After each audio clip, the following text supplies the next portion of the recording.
Gloire au Seigneur. Alléluia. Que le Seigneur nous bénisse. Que sa paix remplisse nos vies au nom de Jésus. Amen. Nous vous saluons au nom de Jésus-Christ. Ceux qui sont ici, comme ceux qui nous suivent à travers donc les réseaux sociaux, YouTube, Facebook, en tout cas partout. Ceux qui nous suivent, nous vous saluons et nous vous bénissons au nom de Jésus-Christ. Alléluia. Alors nous sommes ce matin dans notre culte de louange, donc d'adoration, d'action de grâce. Et ce culte-là est composé de temps d'adoration, de temps de louange, de temps de prière, mais également de temps où nous écoutons la parole de Dieu. Adorer Dieu, il y a plusieurs manières d'adorer Dieu. Il y a adorer Dieu de manière simple par l'adoration. C'est-à-dire on se prosterne par notre attitude, par nos cantiques, par nos paroles, on adore Dieu. Mais une autre manière d'adorer Dieu, c'est la louange. La louange est une autre forme de reconnaître à celui qui est ton Dieu qu'il mérite d'être élevé et loué. Les actions de grâce aussi font partie de la vie d'adoration d'un homme envers Dieu. Est-ce que tu m'écoutes? Cela veut dire que quand quelqu'un est en face de son Dieu, il y a des technicalités qu'il doit employer. Il y a des éléments qu'il doit employer pour manifester son adoration, sa reconnaissance à son Dieu. Un des moyens, c'est l'adoration. L'autre, c'est la louange, c'est l'action de grâce. Mais ce n'est pas tout. Même méditer la parole est une autre forme d'adoration. Écouter la voix de Dieu, c'est une autre forme d'adoration. Être dans le silence même, c'est une autre forme d'adoration. Dans le culte, lorsque nous apportons nos dîmes et nos offrandes, c'est aussi notre forme d'adoration. Amen. Beaucoup de gens ne voient pas, ils pensent que donner les dîmes et offrandes, c'est un moment de raquettage. Ça, si tu as vu ça comme ça, vraiment, tu t'es trompé. Dieu n'est pas en train de te raqueter. Dieu te demande de l'adorer, de l'honorer avec tout ce que lui, il t'a donné. Ce qu'il t'a donné d'abord, c'est ta vie. Ce qu'il t'a donné également, c'est une bouche qui peut lui parler.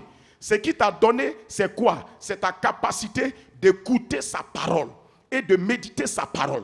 Ce qu'il t'a donné, c'est aussi les biens qu'il t'a donnés pour que toi-même tu te réjouisses dans ta propre vie pendant la semaine. C'est pourquoi il dit, honore l'Éternel avec tes biens.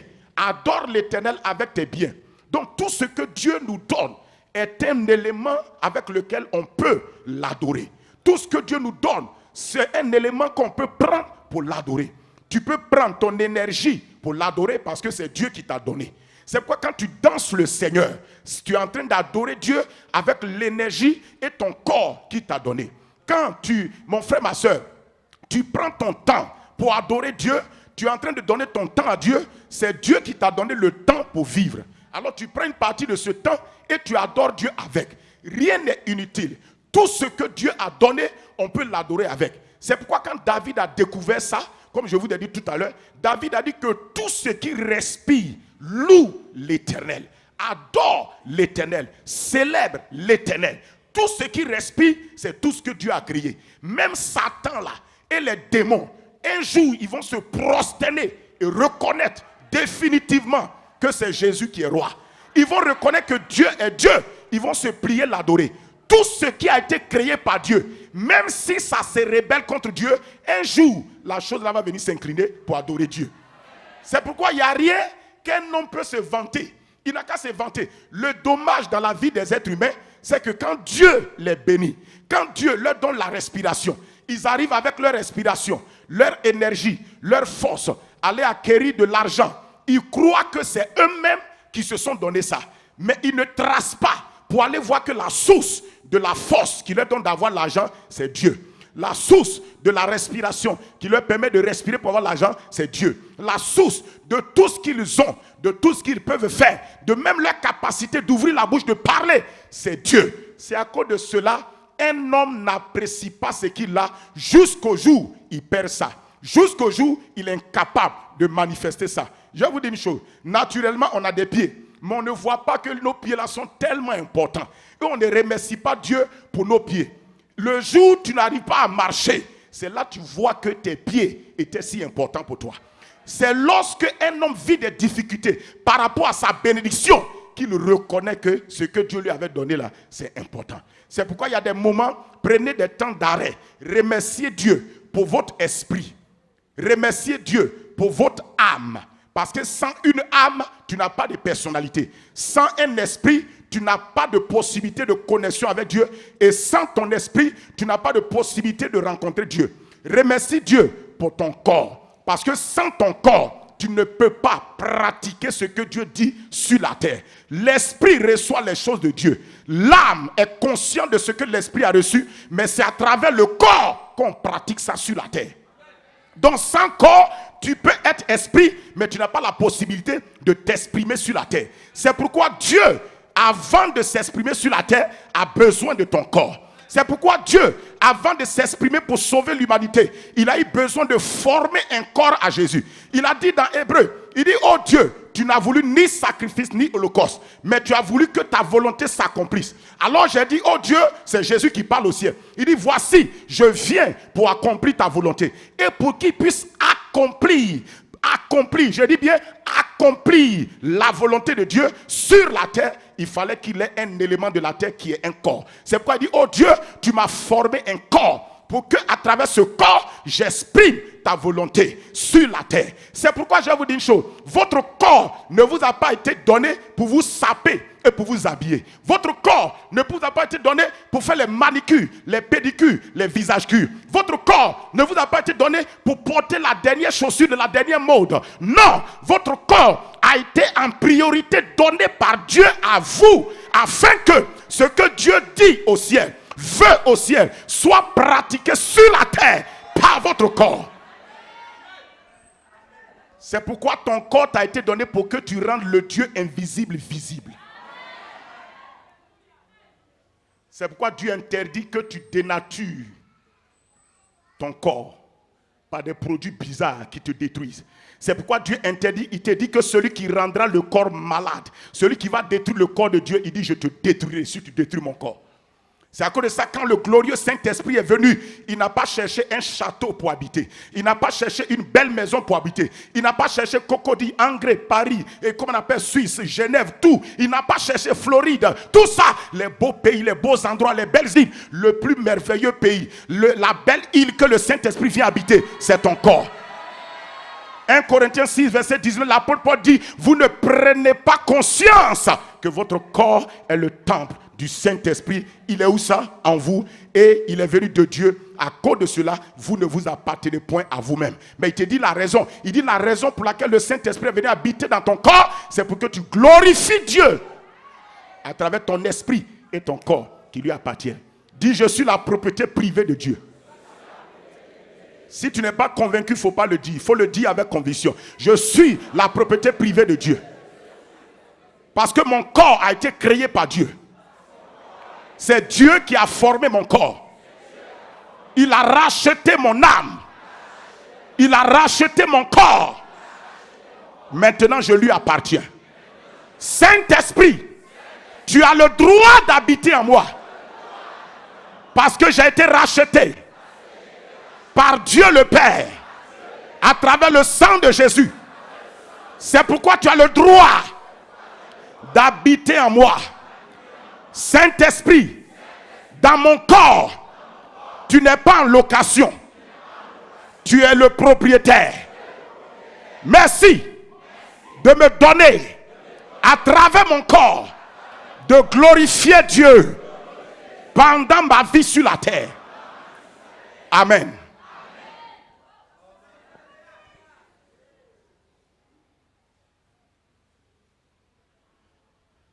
C'est pourquoi ton corps ne doit pas être utilisé de manière illégitime dans des relations sexuelles qui ne sont pas légitimes. C'est à cause de ça que Dieu dit ça.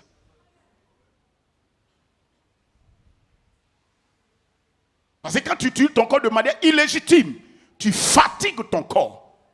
Et tu fatigues la présence de Dieu qui est dans ton corps. Ton corps doit être utilisé de manière légitime. Et la légitimité de ton corps, c'est la parole de Dieu. Alléluia. Amen. Donc tout ce que nous avons, Tout ce que nous sommes, tout ce que nous pouvons, doit être pour adorer Dieu. Adorer Dieu, c'est un mot, mais qui signifie beaucoup de choses.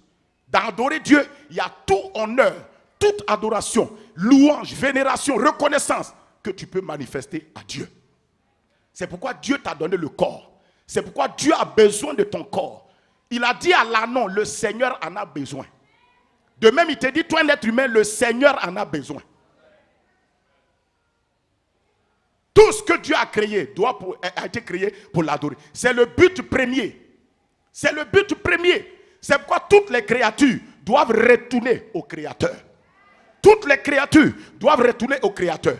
Et les créatures ne pouvaient pas retourner au Créateur parce que les créatures que nous sommes, nous ne connaissions pas le chemin qui ramène au Créateur. C'est Adam qui connaissait le chemin du jardin d'Éden. Mais depuis qu'Adam est mort, aucun être humain ne connaît le chemin de retour au jardin d'Éden. Et la preuve, Dieu avait fermé ça. Mais il y a une seule personne qui va venir nous montrer le chemin de retour. C'est pourquoi Jésus a dit, je suis le chemin, je suis la vérité, je suis la vie. Et il complète pour dire, nul, quelle parole, nul ne vient au Père que par moi. Écoutez-moi, pour aller à Dieu, il y a un seul chemin. Pour aller à Rome, il y a beaucoup. Pour aller à Abidjan, il y a beaucoup. Pour aller à Boaké, tu peux passer où tu veux, tu vas arriver. Mais pour aller chez Dieu, il y a un seul chemin. Si tu trouves une autre route, ça c'est pas le chemin. Ça t'amène ailleurs. Pourquoi? C'est le seul chemin pour que tu ne peux pas. Pourquoi Dieu dit que Jésus est le seul chemin? C'est parce que si tu refuses Jésus, tu ne pourras jamais accéder à Dieu. Ça là, ça ne se commercialise pas. Vous savez qu'il y a des endroits sur la terre là, pour rentrer là-bas. C'est tellement difficile pour rentrer. Souvent c'est placé sur une haute montagne. Il y a un seul chemin qui te permet d'arriver là-bas. Quand tu vas à des endroits où ils ont dompté des montagnes, pas une montagne là, c'est tellement haut. Ici c'est vide, ici. Il y a un seul chemin. Ils ont tracé une seule route pour arriver là-bas. Ça c'est humainement parlant. Mais pour aller au siège de Dieu, nul ne vient au Père que par moi. Écoutez-moi, pour venir dans cette église-là, pour venir dans ce bâtiment-là, tu peux prendre plusieurs routes, tu vas arriver ici. Ça, c'est nous. Mais pour arriver chez Papa Dieu, il y a un seul chemin. C'est Jésus-Christ. C'est pourquoi, si tu refuses Jésus, tu ne peux pas avoir accès à Dieu. Si quelqu'un te dit, il faut refuser Jésus, mais tu peux dire telle chose, tu ne peux pas avoir accès à Dieu. Écoutez-moi, frères et sœurs, si votre vie chrétienne n'a pas commencé par Jésus-Christ, ça a commencé par les bouteilles d'eau, les bouteilles d'huile. Ça a commencé par toutes sortes de pratiques. Vous n'êtes pas allé au ciel encore. Vous n'avez pas trouvé Dieu. Parce que Dieu ne passe pas par bouteille d'eau pour sauver quelqu'un. Arrêtez ça. Arrêtons de placer la foi des gens sur des choses qui les détournent de Dieu. C'est Jésus-Christ, le chemin, la vérité et la vie. Écoutez-moi. C'est à cause de ça, Dieu a besoin de mon corps pour l'adorer. Sans ton corps, tu ne peux pas adorer Dieu. Tu ne peux pas louer Dieu. Quand Jésus venait nous sauver, Dieu lui a donné un corps. Écoute-moi encore. Quand Dieu veut agir sur la terre, il cherche un corps. Parce que le monde spirituel ne peut pas agir dans le monde visible sans un corps qui appartient au monde visible. À cause de ça, les démons sont mal à l'aise quand ils n'ont pas de corps qui peut fatiguer. Quand les démons n'ont pas un corps à posséder, à fatiguer, ils sont mal à l'aise. Ils sont tourmentés. Parce qu'ils savent un corps, tout ce qu'ils peuvent faire, ils ne peuvent pas faire. Mais quand les démons trouvent un corps, ils vont exprimer leur voix dans la voix de la personne. Ils vont exprimer leurs pensées dans la pensée de la personne. Ils vont exprimer leurs sentiments, leurs émotions dans la vie de la personne. Le corps est important. C'est pourquoi ne fatigue pas ton corps. À cause de cela, il y a des lois du corps. Pour que Dieu se serve de ton corps, il y a des lois du corps. Il y a la loi de la sanctification. Éloigner ton corps de tout ce qui est négatif, tout ce qui est péché. Deuxième loi, la loi de l'alimentation. Il faut nourrir ton corps. Ce n'est pas moi qui dis. Il ne faut pas dire que c'est thérapeutique. Ce n'est pas thérapeutique. C'est Dieu qui a dit tout ça au départ. La Bible que l'Éternel Dieu donna à l'homme toute herbe portant de semences et tout arbre fruitier pour sa nourriture. Ça veut dire que Dieu a prévu que le corps humain a besoin d'un type de nourriture et Dieu a prévu ça. Si tu ne nourris pas ton corps, écoutez-moi, je te dis quelque chose. Si tu ne nourris pas ton corps, laisse-moi te dire quelque chose, c'est un péché. De même que l'impudicité que tu commets à ton corps, c'est un péché, le manque de nourrir ton corps, c'est un péché. Ah, tu ne savais pas ça, hein? Tu me regardes comme ça là. Tu ne manges pas là. C'est un péché. Il y a des gens qui ont désorganisé leur organisme à cause de maintenir leur silhouette de beauté et ils n'ont pas mangé. À cause de ça, ils sont faibles. Il y a des manques en vous. Tu as des faiblesses en toi. Tu es déstabilisé. Tu travailles un peu, tu es épuisé. Ce n'est pas que tu es malade. Tu as sous-alimenté ton corps à cause de ta silhouette que tu veux garder. Le problème des gens qui grossissent ou des gens qui mincissent, la différence c'est que ceux qui grossissent souvent ils mangent mal. C'est tout. Ce n'est pas une affaire d'essayer de ne pas. Le problème quand vous voulez maigrir, ce n'est pas de ne pas manger qui vous fait maigrir. C'est de bien manger. Est-ce que vous comprenez ça? C'est le message. Il ne faut pas dire que ce n'est pas spirituel, c'est spirituel. C'est spirituel. Tu sais pourquoi? Parce que si tu ne nourris pas ton corps, que tu es faible, même s'il y a un ministère à exercer quelque part, Dieu ne peut pas te prendre pour aller. Parce que tu es faible. Et je vais te dire une chose, Satan est un situationniste. C'est-à-dire quand il te voit fatigué, tu es mal nourri, tu es fragile, il attaque ton corps. Il sait que tu as mis ton corps dans un état de péché. Mangez, mais mangez bien. Mangez correctement. Si tu ne veux pas grossir, il y a des aliments qu'il faut enlever de ta nourriture. C'est tout. Mais il ne faut pas ne pas manger. Il faut te nourrir. Une autre loi du corps, c'est la loi du repos. Il faut reposer ton corps. Il y a des gens qui sont tout le temps à gauche et à droite. Ils s'épuisent. Ils sont fatigués. Pour rien, ils sont fatigués. Ça, c'est un péché. Vous me regardez là. Tu ne crois pas ça, hein? Mais c'est tout ça qui fatigue le corps.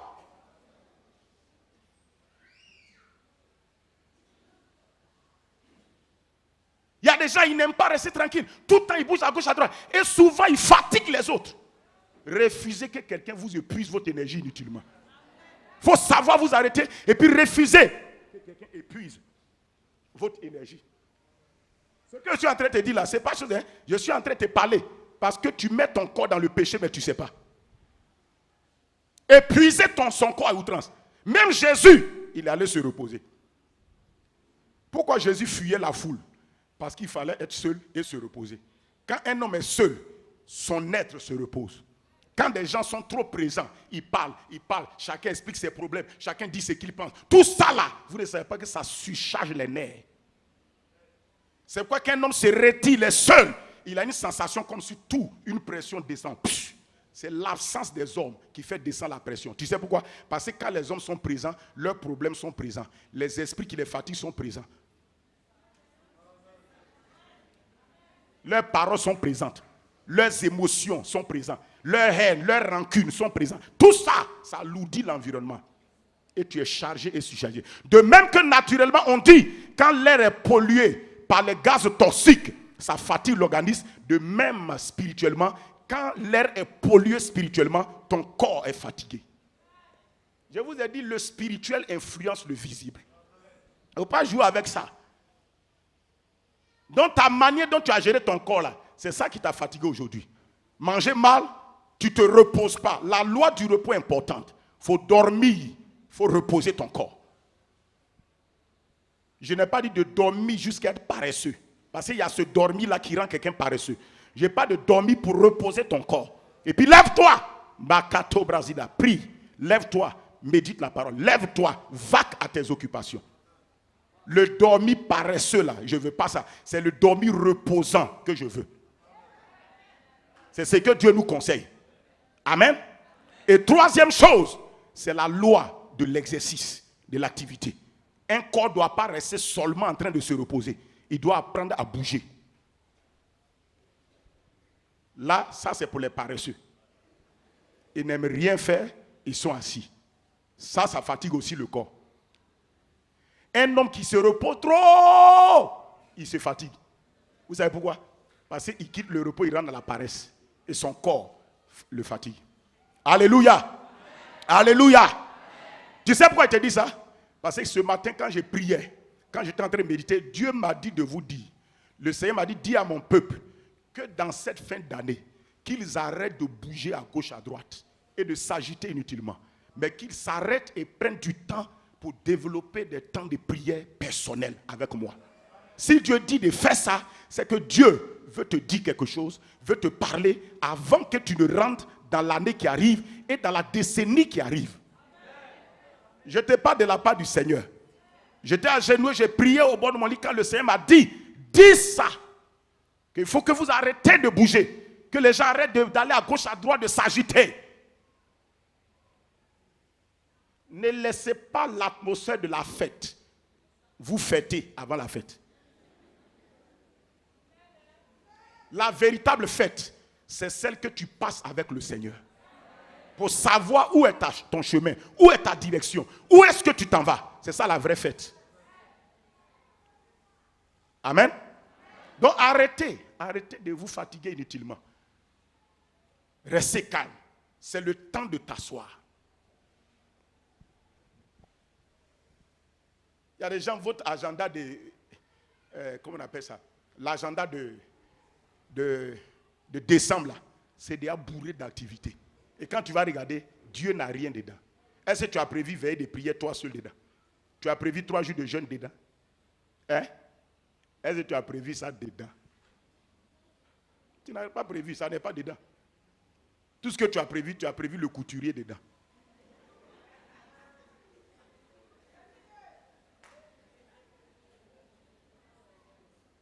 Le modèle, tu as déjà vu ça sur YouTube. Tu as photographié, tu vas le faire. Que non, ce 31 là, quoi, je vais me mettre. Tu vas te mettre.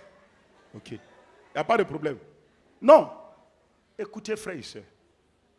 Tu ne peux pas être en train de faire toujours les mêmes choses et puis t'attendre à un résultat différent dans ta vie. Pour que tu aies un autre résultat, il faut que ce que tu faisais là, tu changes ça.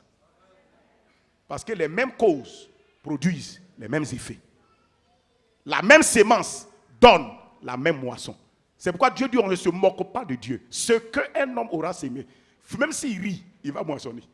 Même s'il pleure, il va moissonner. On ne se moque pas de Dieu. Parce que la sémence obéit à une loi. Ce que tu plantes, ça te revient. Si tu plantes les mêmes habitudes et les mêmes attitudes, tu récoltes la même qu'on appelle moisson, la même vie que tu avais. C'est pourquoi, pour changer les résultats de ta vie, change ce que tu es en train de faire. Si tu changes ça, tu vas voir que les résultats sont différents.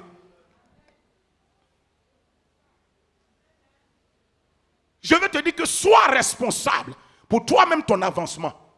Personne ne sera responsable à ta place. La responsabilité de ta vie n'appartient à personne d'autre que toi.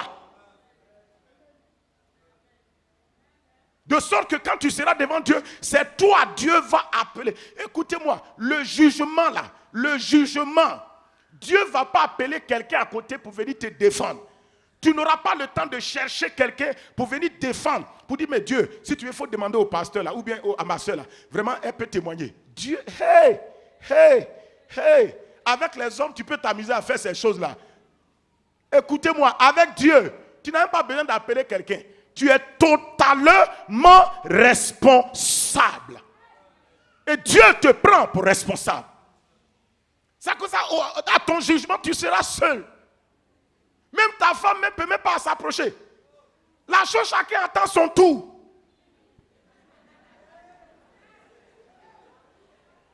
Non, mais je vous parle sérieusement. Chacun attend son tour. Tu n'as pas le temps même de dire on n'a qu'à appeler quelqu'un. Pourquoi? Parce que tous les témoins de ta vie sont déjà là. Ta vie est ton seul témoin. Dieu va faire passer, il dit voilà ta vie. Tout ce que tu disais là, tout est là. Et puis Dieu te dit, mais qu'est-ce que tu as fait? C'est ça, mon frère et ma soeur. Donc, l'année nouvelle arrive. Écoutez, c'est ce que Dieu nous dit qui est important. Si Dieu dit, on n'a qu'à cesser de s'agiter, je ne sais pas pourquoi il vous a dit ça, je vous dis ça. Dieu m'a dit de dire, je le dis. Je ne calcule pas le reste. Je te dis ça pour que, en cette fin d'année-là, tu ne cherches pas à mettre ton bagage sur quelqu'un. Prends ça, va devant Dieu. Dis, Seigneur, voici ma vie. Je veux quelque chose de différent dans ma vie. Est-ce que vous m'écoutez? Est-ce que vous m'écoutez?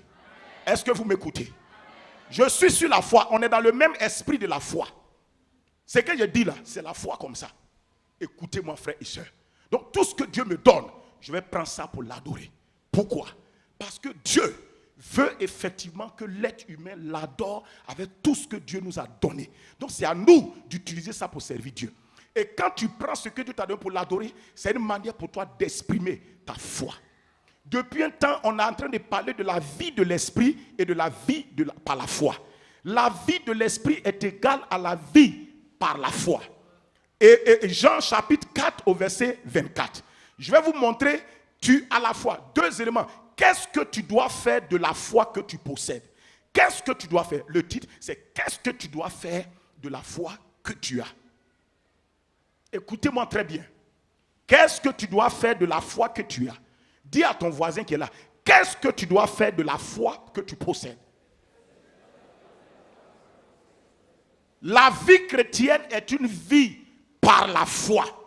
Ça veut dire qu'on vit la vie chrétienne par la foi. Et la foi, c'est une loi spirituelle que Dieu nous a donnée.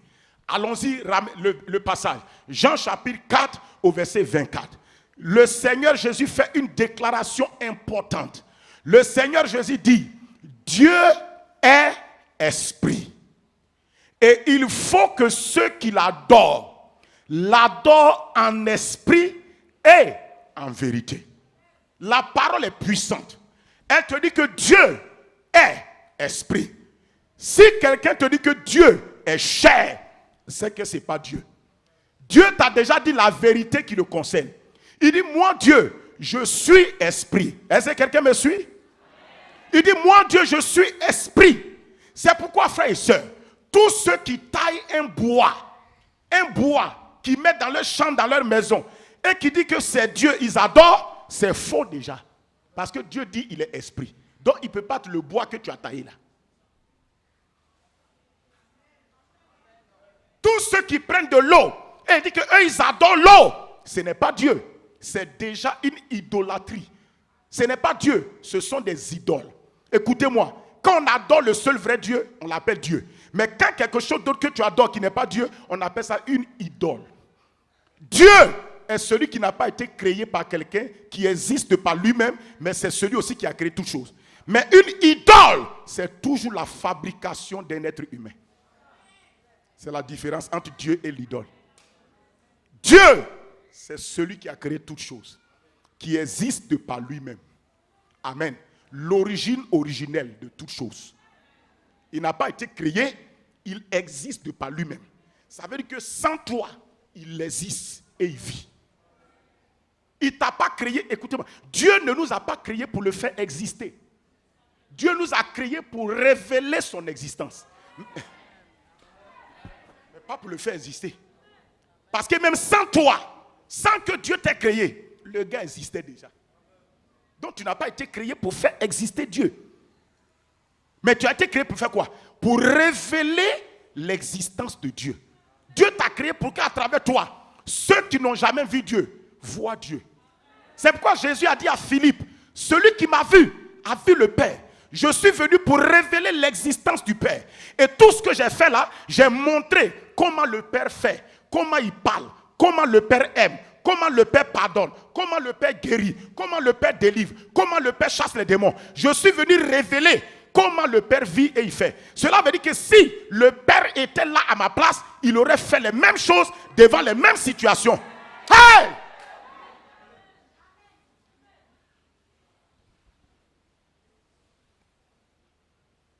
C'est à cause de cela, frères et sœurs. Quand ils ont entraîné la femme qui avait la peine plutôt la femme surprise en flagrant délit d'adultère devant Jésus-Christ pour accuser la femme, Jésus a dit je ne te condamne pas, va et ne pêche plus. C'est que Jésus a fait là. C'est la réponse que le Père aurait donnée dans la même situation. C'est ça qu'il venait de donner. Maintenant, quand Jésus est parti, toi aussi, tu as été envoyé, tu es manifesté pour représenter et exprimer que Jésus est vivant. C'est comme ça, quand quelqu'un vient avec ses faiblesses, ses péchés, et puis tu le condamnes, tu le juges, tu le rejettes, non, tu n'as pas montré le Père. Tu n'as pas montré Jésus. Jésus n'aurait pas fait ça. Dans ta réponse là, tu n'as pas manifesté que Jésus est vivant. Tu as montré autre chose. Amen. Alors Dieu est esprit. Écoutez-moi. Dieu est esprit. Donc tout ce que les gens peuvent imaginer, ce n'est pas Dieu. C'est pourquoi Dieu a interdit à Moïse pour dire, tu n'auras pas de représentation de Dieu sur la terre. Tu ne vas pas faire d'images taillées, des idoles, des images de quoi, pour dire que ça c'est Dieu. Il dit parce que l'Éternel ton Dieu là, il ne peut pas être représenté comme ça. Dieu est esprit. Dieu est esprit. Dieu est esprit. Dieu est esprit. Écoutez-moi, frères et sœurs. Même le diable, il est esprit. C'est quoi quand les gens dessinent le diable avec des oreilles longues, une queue et puis chose. Il faut arrêter ça. Il faut arrêter. Le diable est un esprit. On te dit seulement il est le serpent. Il est menteur. Il est le grand dragon de quoi? Quand on dit ça là, ça ne veut pas dire que le diable est un dragon. Mais on te dit le caractère du dragon là. C'est ça il a. Le caractère du serpent là, rusé là. C'est ça il a. On prend des choses pour t'exprimer son caractère. On te dit serpent, comment on appelle ça? Serpent. C'est le caractère là on veut exprimer. C'est pourquoi on prend un élément pour exprimer le caractère du diable. Mais on n'a pas dit que le diable est serpent. Le diable n'est pas un serpent.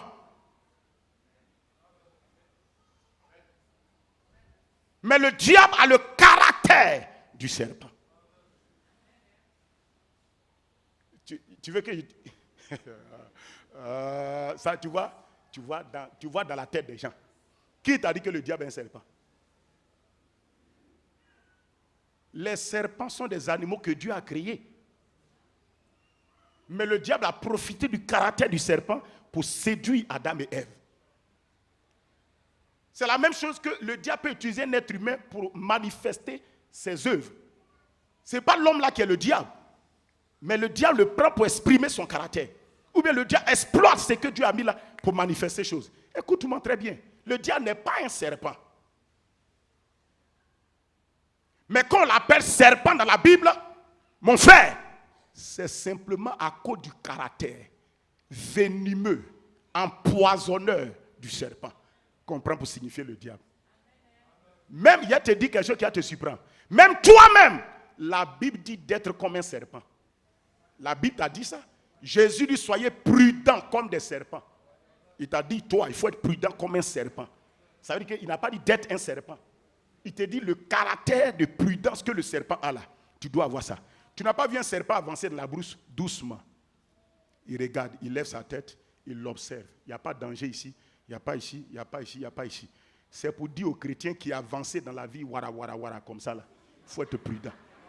Quand tu arrives chez quelqu'un, tu ouvres ta bouche, tu parles, tu salis, tu dis tout, tu te livres, tu exposes tous tes secrets. Dieu te dit, il faut être prudent comme le serpent.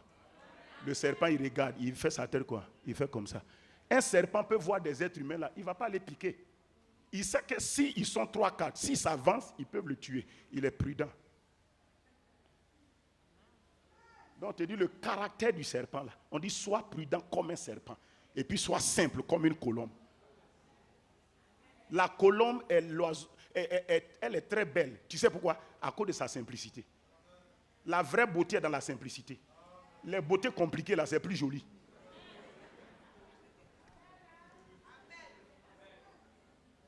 Non, je vous dis la verdade. Je vous dis la vérité.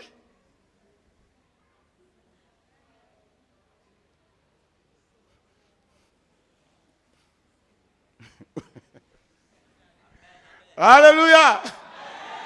Ah, c'est bien. Non, mais écoutez. C'est ce que la Bible nous dit. Donc on revient. Il dit Dieu est esprit. Donc tout ce qui vient vers toi, Satan est un esprit, Dieu est esprit. C'est pourquoi Dieu dit, il ne faut pas prendre une image pour le représenter. Parce que si tu représentes, ce n'est pas lui. Le diable peut se manifester dans le rêve de quelqu'un, oui, comme un serpent, mais il n'est pas un serpent. Ça dit que s'il a pris cette image de serpent, c'est pour te montrer le caractère du serpent. C'est ça qu'il veut manifester. Mais quel caractère? Le caractère empoisonneur, venimeux. Il est en train de te dire que fais attention à ce que le gars va te dire. Parce qu'il va empoisonner ton cœur. C'est à cause ça, à l'origine, quand on dit le serpent allait tenter Ève là, arrêtez, c'est le diable qui est passé par là. Le diable est passé et regardez, par quoi il a fait? Comment il a fait? Quand on dit la pile l'image du serpent là, ça veut dire quoi? Qu'est-ce qui est dangereux dans le serpent? C'est son venin qui empoisonne ta vie. Quand ça rentre dans ton corps, ça te neutralise. Quand le venin rentre dans le corps de quelqu'un et ça circule dans ton sang, ça crée une sorte de paralysie et ça t'affaiblit. Le venin, écoutez-moi, le venin d'un serpent, ça neutralise l'animal. Même si le venin fait que ton énergie diminue, Et le venin immobilise. Regardez quand le serpent pique un animal. L'animal s'agite un moment, il est immobilisé. D'abord, le venin provoque en toi une agitation. Et pendant que tu es agité, le venin monte plus. Parce que quand un venin rentre en toi, il faut rester calme. C'est pourquoi quand quelqu'un est mordu par un serpent, on dit non, reste calme. Parce que si tu cours, le venin a le temps de vite circuler et d'empoisonner ton organisme. Mais le venin, non seulement il circule, mais quand il a pris ton corps, il te paralyse. Et troisièmement, il t'immobilise. Pourquoi? Parce qu'il faut que tu sois immobilisé pour que le serpent t'avale. C'est la même chose que Satan fait. Le venin, regardez, suivez bien mon raisonnement. Le venin, c'est ça qui permet d'empoisonner. Quand Satan est allé, pourquoi on a dit qu'il est parti, le serpent était rusé et que le diable allait et parlait à Ève à travers le serpent? C'est pour dire le caractère empoisonneur là. C'est comme ça qu'il est rentré dans le jardin d'Éden. Comment il a empoisonné Ève? Dieu a dit, mais Satan a dit une autre chose. C'est ça qui a été le poison. Suis-moi, hein? C'est ça qui a été le poison. Quand il a reçu l'autre parole, Ève a reçu l'autre parole, elle a été empoisonnée. Elle a été séduite, elle a été neutralisée, elle a été immobilisée. À partir de l'immobilisation, Satan l'a avalée. Et quand elle a été avalée, engloutie, contrôlée, dominée, gérée par le diable, elle a pris le fruit, elle a mangé. C'est toujours ce qu'il fait avec chacun d'entre nous. Tu es tranquille, tu médites la parole, le diable envoie quelqu'un. Quand on dit le diable envoie quelqu'un là, ce n'est pas que le diable va venir lui. Le diable va utiliser quelqu'un et puis te parler. Dès que la personne te parle, tout ce que Dieu t'a dit, c'est désorganisé. Et puis, il te neutralise. Et tu commences à réfléchir, et ça te paralyse, ça t'affaiblit. Donc, il te dit ici que Dieu est esprit. Il dit Dieu est esprit. Donc, il ne faut pas avoir autre chose. Dieu est esprit. Il dit ce Dieu qui est esprit là, il dit il faut que ceux qui l'adorent en esprit et en vérité. Pourquoi il faut qu'on adore Dieu en esprit et en vérité? Parce que Dieu n'est pas chair. Si Dieu était chair, tu n'as pas besoin de l'esprit pour l'adorer. Tu n'as pas besoin de la vérité pour l'adorer. Tu as besoin simplement de la chair. Et de quoi? Et du visible et du palpable pour l'adorer. C'est tout. Mais comme Dieu est esprit, il faut que ceux qui l'adorent. La deuxième partie du verset est liée à la première partie. Dieu étant esprit, ceux qui doivent l'adorer en esprit et en vérité. Ça veut dire que tu ne peux adorer Dieu qu'avec ton esprit. Ton adoration à Dieu doit être spirituelle. Et tu dois l'adorer aussi en vérité. Ça veut dire que quoi? L'esprit c'est quoi? L'esprit c'est ton cœur. C'est avec le cœur qu'on adore Dieu, qu'on suit Dieu, qu'on bénit Dieu, qu'on loue Dieu.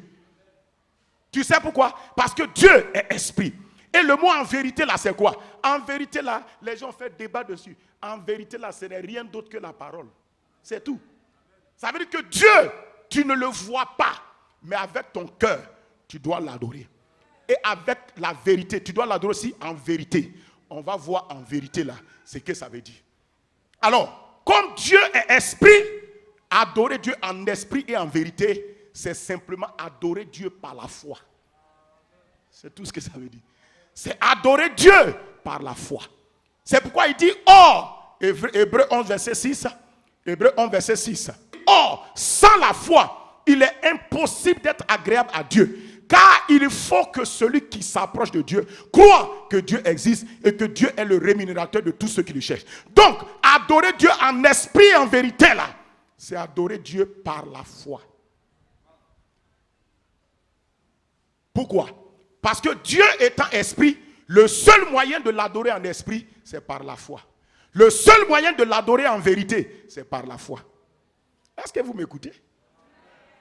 Est-ce que tu me suis? Donc le gros mot, adorer Dieu en esprit, en vérité, là, ça veut dire quoi? Ça veut dire adorer Dieu par la foi. Quand tu adores Dieu par la foi, tu es en train de l'adorer en esprit. Tu es en train de l'adorer en vérité. Parce que sans la foi, tu ne peux pas adorer quelqu'un qui est esprit. Tu ne le vois pas. Qu'est-ce qui te donne l'assurance ou bien qu'est-ce qui te certifie que tu peux l'adorer? C'est par la foi que même si tu ne le vois pas, tu peux relationner avec lui. Même si tu ne le vois pas, tu peux avoir un contact, une communion avec lui. Aujourd'hui, à travers les réseaux sociaux, il nous a été démontré que tu peux ne pas voir quelqu'un, mais être en contact avec la personne. Ou bien, vous êtes là, non? Vous êtes là? Les réseaux sociaux te montrent que sans même voir quelqu'un, tu peux l'adorer. Tu l'adores là, tu ne le vois pas, tu l'adores. C'est comment? Par quel moyen? Mais c'est par la foi que tu fais ça. Donc adorer Dieu en esprit et adorer Dieu en vérité, c'est simplement adorer Dieu par la foi. Parce que par la foi, c'est possible d'adorer Dieu en esprit. Parce que la foi est le propre de l'esprit. La foi est le propre du cœur. La Bible dit que c'est avec le cœur que l'homme croit. Ça veut dire que en esprit là, esprit et cœur c'est la même chose. Quand on dit l'esprit d'un homme et le cœur d'un homme, c'est la même chose. Adorer Dieu en esprit, c'est adorer Dieu avec ton cœur. Or, c'est avec le cœur qu'on croit. Donc la foi a sa fondation, ou bien la foi a sa base dans le cœur de l'homme. C'est dans le cœur de l'homme que la foi se manifeste. Je n'ai pas dit la foi vient du cœur de l'homme, mais la foi se manifeste dans le cœur de l'homme. On va voir ça tout à l'heure. Est-ce que vous me suivez? Amen. Ça va? Maman, tu me suis? Tu suis bien? Donc, il adorait Dieu. Écoute-moi, ce passage-là, depuis longtemps, les gens lisent, ils ne comprennent pas adorer en esprit en vérité. Ça veut dire quoi? Ça veut dire adorer Dieu par la foi. Parce que la foi, quand ton esprit veut adorer Dieu qui est esprit, c'est simplement à travers ta foi que ton esprit peut faire ça. Ton esprit croit que même s'il ne voit pas Dieu, mais Dieu existe et qu'il peut parler à Dieu. Un point, un trait. Adorer Dieu en vérité, ça veut dire que quoi? Ça veut dire adorer par la foi. Puisque en vérité, c'est par la parole. Or, la parole de Dieu génère la foi. Donc, adorer Dieu en esprit, en vérité, ça veut dire quoi? Quelqu'un peut m'aider? Quelqu'un peut m'aider? Je dis adorer Dieu en esprit, en vérité, ça veut dire quoi? Ça veut dire adorer Dieu par la foi. C'est pourquoi Dieu dit que sans la foi, il est impossible de lui plaire. Il est impossible de l'adorer. Il est impossible de lui montrer de l'honneur, de l'adoration, de la vénération et même de l'obéissance. Sans la foi, c'est impossible. C'est pourquoi il est déclaré, Hébreux 10, 38, que le juste vivra par sa foi. Dieu a fait cette déclaration une fois pour tous, c'est terminé. Le juste ne doit pas chercher un autre moyen pour vivre avec Dieu, pour marcher avec Dieu, pour opérer avec Dieu. Il dit, c'est par la foi. La vie chrétienne du début, dans son milieu, jusqu'à la fin, c'est par la foi. Nous vivons par la foi, nous parlons par la foi, nous marchons par la foi, nous agissons par la foi, nous réagissons par la foi, nous ressentons les choses par la foi, nous chantons par la foi, nous prions par la foi. Tout se fait par la foi. Or, sans la foi, il est impossible. Ça veut dire que tout ce que tu présentes à Dieu qui ne comporte pas l'assaisonnement de la foi n'est pas acceptable ni recevable au trône de Dieu. Vous qui êtes là-haut, vous me suivez? Le français, on parle là, vous comprenez?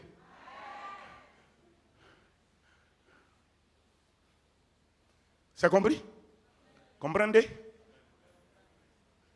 Ok? On peut continuer. Bien. Dieu est esprit. Et il dit, il faut. Pour ceux qui enseignent les élèves, quand on dit il faut, ça veut dire que c'est une condition obligatoire. Sine qua non, importante. Obligatoire. Il faut. Ce n'est pas discutable, mais c'est respectable.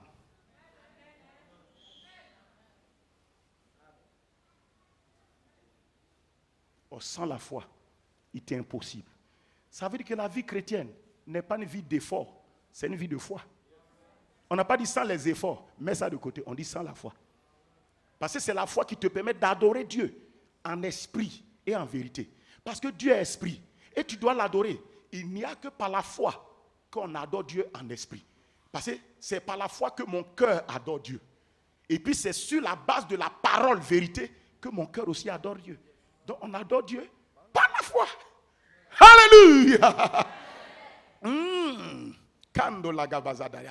Écoute ce que je te dis. C'est pourquoi tout ce que tu dois faire dans la vie chrétienne, tu dois être sûr que tu le fais par la foi. Tu ne dois pas venir à l'église parce que quelqu'un t'a dit qu'il faut venir. Tu ne dois pas venir à l'église parce que tu es content. Tu ne dois pas arrêter de venir à l'église parce que tu es fâché. Par la foi là, vive Dieu par la foi là. Ça veut dire que tu sois fâché, tu sois content, tu sois énervé, tu ne sois pas énervé. Ce n'est pas émotif, c'est la foi. Ta fâcherie ne compte pas. Ton happiness là, ça ne compte pas. Ça veut dire que ce n'est pas par émotion qu'on suit Dieu. Il y a des moments où tu es fâché. Il y a des moments où tu es découragé. Il y a des moments où tu ne comprends rien. Mais tu continues à suivre Dieu par la foi. C'est ça, vrai suivre Dieu. Si votre vie chrétienne est émotive, et émotionnelle, sensationnelle, vous serez toujours derrière. Vous allez faire 3 pas, mais vous allez faire 10 pas en arrière. Parce que vous réagissez émotionnellement. Vous êtes encore des népios quand c'est comme ça. Les népios, c'est ceux qui se laissent guider par leurs émotions. Mais les gens spirituels, c'est ceux qui vivent par la foi, en esprit et en vérité. Ils croient que Dieu est vrai, même s'ils ne comprennent pas, mais ils lui font confiance. C'est cette manière de suivre Dieu là que les Daniel, Shadrach, Meshach, Abednego avaient. De sorte que quand Nebuchadnezzar a fait chauffer la fournaise, 7 fois, de sorte que ceux qui ont jeté Adam et plutôt Shadrach, Meshach, Abednego dans la fournaise, ils ont été brûlés par la fournaise. Il y a des moments, les épreuves de tes adversaires vont les brûler eux-mêmes. Je proclame que leurs propres épreuves là les brûlent. Écoute-moi, personne, cela veut dire quoi? Dans le monde spirituel, personne ne peut vouloir te faire du mal sans se faire du mal.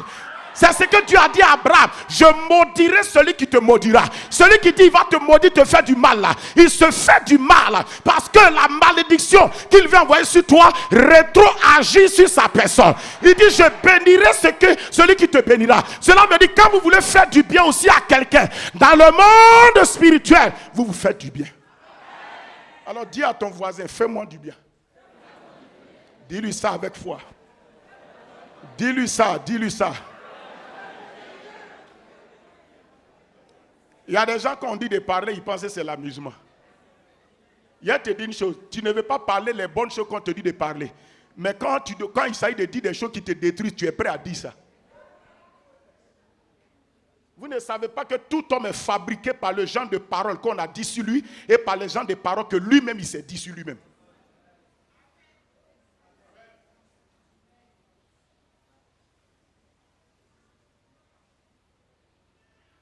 Donc fais attention à ce que les gens te disent.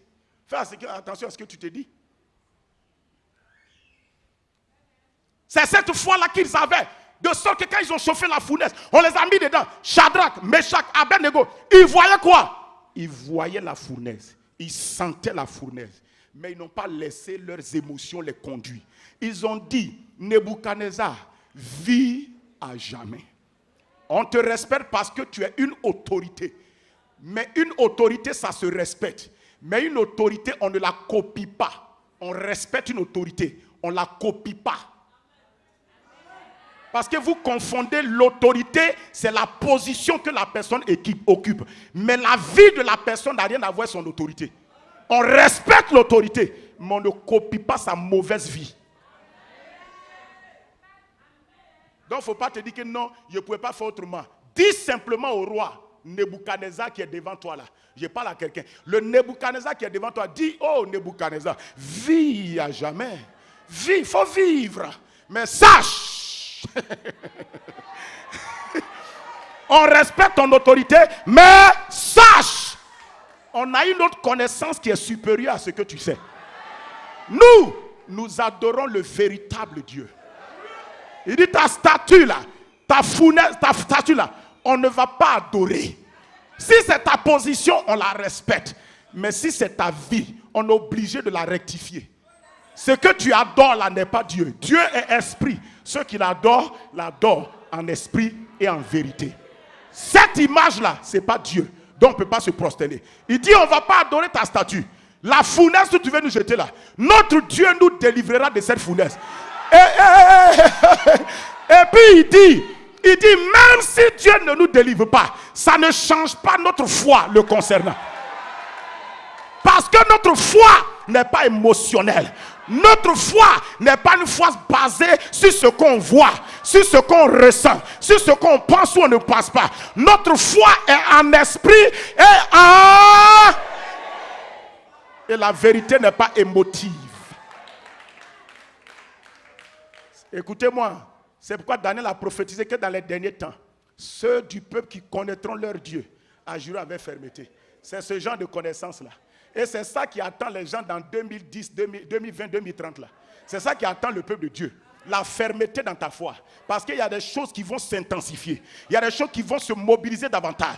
Mais ceux du peuple, ça veut dire que tout le peuple n'est pas y arrivé. Mais ceux du peuple qui connaîtront le Dieu, ça veut dire qu'une partie ne pourra pas aller. Mais ceux du peuple, écoutez-moi, dans toutes les générations, il y a ceux qui sont mis à part. Dans toutes les générations, il y a des gens qui refusent la compromission, qui refusent comment on appelle le marchandage, qui refusent de se compromettre, qui décident qu'ils sont avec Dieu, ça passe ou ça passe.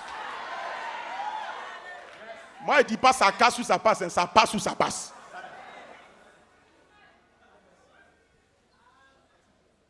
Il est roi, il faut vivre. Ton autorité n'a pas... On ne touche pas. Toute autorité établie par Dieu. C'est ce qu'on a vu le mois de choses, hein, de mars, non?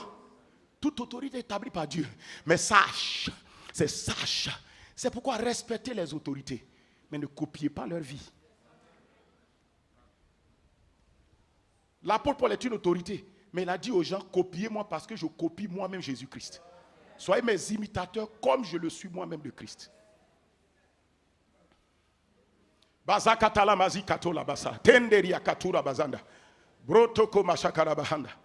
Quelqu'un reçoit quelque chose ce matin là? C'est ça mon frère. Écoutez, je prie que Dieu fortifie ma foi, de sorte qu'aucun feu ne peut faire vaciller ma foi. Je proclame sur toi qu'aucun feu, aucune fournaise n'arrive à remuer ta foi négativement. Au nom de Jésus-Christ. Au nom de Jésus-Christ. Il y a des prières sérieuses qu'il faut faire sur votre vie. Mettez en priorité le royaume de Dieu et sa justice. Et les autres choses vous seront données par-dessus tout. Ne priez pas pour les autres choses. Priez pour ce qui entraîne les autres choses. Je vous ai dit, l'exaucement des prières prioritaires entraîne l'exaucement des prières secondaires. Mettre en priorité le royaume et sa justice, c'est mettre Dieu lui-même. Le patron du royaume, là, c'est le mettre en priorité. C'est mettre en priorité ta communion, ta connexion, ta relation avec lui. C'est mettre en priorité, comme on appelle sa parole. C'est mettre en priorité la vie de la foi. La vie en esprit, en vérité. C'est par la foi. Quelqu'un me suit là? Ça va? Ça va? Ça va? Jeune homme! C'est nous comme ça que Dieu veut qu'on influence notre génération. C'est pourquoi la Bible dit que c'est bon de porter le joug pendant ta jeunesse. Écoutez-moi, jeunes gens, j'ai une parole pour vous. C'est pendant que vous êtes jeunes que vous pouvez maximiser les accomplissements de votre destinée.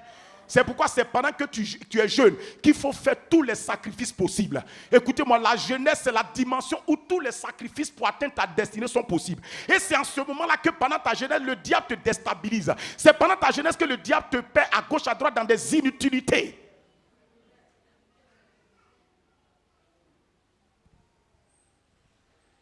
C'est là, mon frère et ma soeur.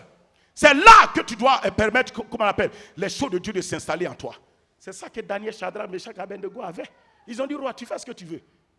Le roi dit, il s'est énervé de colère. Parce qu'une autorité, quand tu respectes son autorité, mais tu ne veux pas suivre sa vie, elle se fâche. Les autorités sont comme ça. Ils s'énervent inutilement. On respecte la position. L'autorité, c'est la position occupée par quelqu'un qui lui donne le droit de se faire obéir. On obéit à l'autorité en tant que position. Mais on ne copie pas la manière de vivre de l'autorité. Parce qu'en matière de vivre, chacun est responsable de vivre la vie qui plaît à Dieu. Là, on ne copie pas quelqu'un. C'est pourquoi quand tu acceptes Jésus et tes parents disent que non, si tu refus, si tu ne viens pas adorer les idoles et ils te chassent, ils ne veulent plus de toi, mon frère, ma soeur, il faut accepter d'être chassé. Ça t'effraie. Toi, ton âme est fragile. Quand on dit ça, là, vous avez peur. Ah, on ne respecte pas les parents. Dieu a dit de respecter tes parents. Mais si tes parents te disent d'adorer une idole et de laisser le vrai Dieu, tu peux dire, papa, je vous honore toujours en tant que parent, mais je ne peux pas vivre cette vie.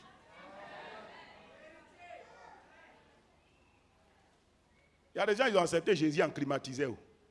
Quand ils ont accepté Jésus, là, c'était climatisé.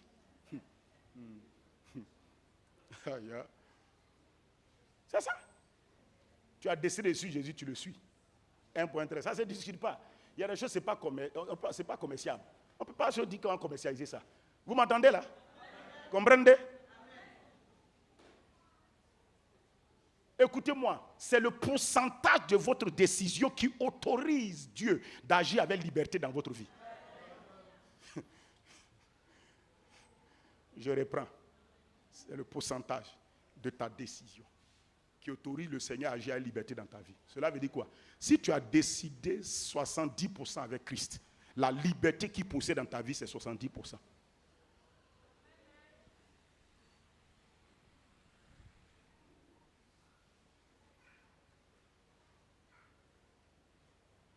Donc il faut que ceux qui l'adorent en esprit, en vérité. Et c'est pourquoi, pour adorer Dieu, c'est par la foi. Il dit, oh, sans la foi, il est impossible d'être agréable à Dieu. Alors si, sans la foi, il est impossible d'être agréable, qu'est-ce que Dieu va faire? De Romains 12, verset 3. Dieu va me donner cette foi-là, pour ne pas que je me fatigue à aller la chercher. Dieu me donne la foi. Amen. Écoute-moi. Par la grâce de Dieu qui m'a été donnée, je dis à chacun de vous de n'avoir pas de lui-même une trop haute opinion, mais de revêtir des sentiments modestes, selon la mesure de foi que Dieu a départi à chacun. Regarde la puissante parole. Il dit, vis ta vie chrétienne. Faut pas être orgueilleux. Faut pas être fier. Il dit, reste dans ta position. Vis selon la mesure de foi que Dieu a départi à chacun. Donc, il te dit qu'il y a la mesure de foi que Dieu a départi à chacun. Et cette mesure de foi-là, c'est quand Jésus est rentré dans ton cœur, la mesure de foi pour vivre ta vie t'a été donnée. Parce que Jésus-Christ, Hébreux 12, verset 2 dit, Jésus est l'auteur, il est le chef et le consommateur de la foi. Donc quand Jésus rentre dans ton cœur, la foi est venue dans ton cœur. Donc tu as la mesure de foi, il te communique la mesure de foi pour vivre ta vie chrétienne. Cette mesure de foi-là est déjà en toi. Tu as déjà la foi. Chrétien, arrêtez de vous dire que vous n'avez pas la foi. Vous avez la foi. Les disciples ont dit, Seigneur, augmente notre foi. Jésus n'a pas parlé d'augmenter la foi. Il a leur parlé de savoir utiliser leur foi, même s'ils pensent qu'elle est petite. Mais si c'est la foi, la mesure de foi que Dieu leur a donnée, ça va faire le travail. La mesure de foi ici, là, c'est quoi? L'expression mesure de foi, là, c'est quoi? Macado Brasil la Tayaba. La Cabro Santa. La mesure de foi, là, c'est quoi? La mesure de foi, là, c'est quoi?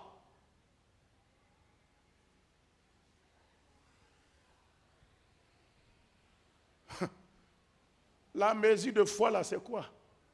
Allons-y dans Genèse. Hein? Tu peux me donner un peu de temps? Allons-y dans Genèse. Genesis. Genèse, oh, Genèse. Genèse chapitre 2. La mesure de foi, là, c'est quoi? Mazo bradi la makatos.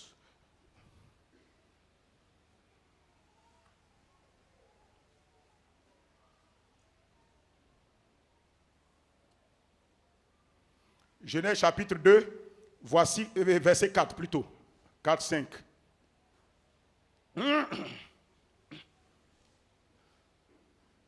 Voici les origines des cieux et de la terre. Quand il fut créé, on te dit voici les origines des cieux et de la terre. Il ne faut pas aller prendre un livre scientifique qui sent te mentir. On te dit les origines des cieux et de la terre. Voici comme ça a commencé. Quand tu vas lire le chapitre 1 jusqu'à venir tomber ici là, on te dit tout ce qu'on a dit là. Voici les origines des cieux et de la terre. Quand il fut créé, ils n'ont pas été, la terre ne s'est pas transformée pour devenir terre. Elle a été créée par quelqu'un. Donc arrêtez. Si les scientifiques lisaient la Bible, ils trouveraient vite des réponses pour nous aider. Mais ils vont tourner jusqu'à ils vont venir tomber sur ce que Dieu a dit. On dit, les gens ont dit, même quand on parle la parole, ils ont démontré scientifiquement que quand on parle la parole, ça met en mouvement tout. Donc quand un homme parle là, ça agit sur son corps. Mais le docteur Jacques nous a dit ça il y a des années dans la Bible. Jacques a déjà dit ça. Il dit, les paroles sont comme un feu, comme la gêne, ça peut embraser toute une forêt.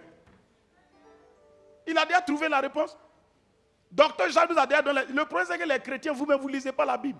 Vous lisez, vous ne croyez pas. Et vous êtes prêts sur YouTube. Et voilà, quelqu'un a découvert que le sang de Jésus-Christ est vivant. Et que le sang de Jésus, là, il y a un seul chronosome, c'est le chronosome de Dieu. Il balance à... Mais je te pose la question. Jésus, ça a été déjà dit dans la Bible. Nous savons que par la naissance de Jésus-Christ, le sang de Jésus contient ce chronosome puissant qui est le chronosome de Dieu.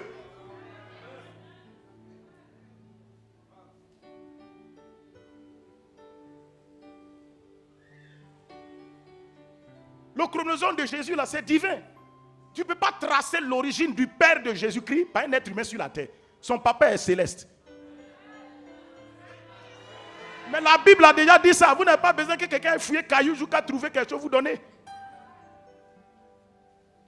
Ce qui découle, c'est bien. Mais on savait ça déjà. Il y a des découvertes, je vais vous dire une chose, ce n'est pas pour les chrétiens, c'est pour les païens.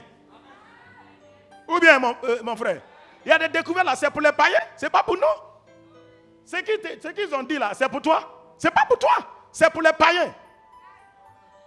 Eux, ils ne croient pas. Ils ne vivent pas par la foi. Ils n'acceptent pas la parole. Donc, ils ont besoin des éléments physiques et visibles pour les aider. On n'a pas besoin de ça.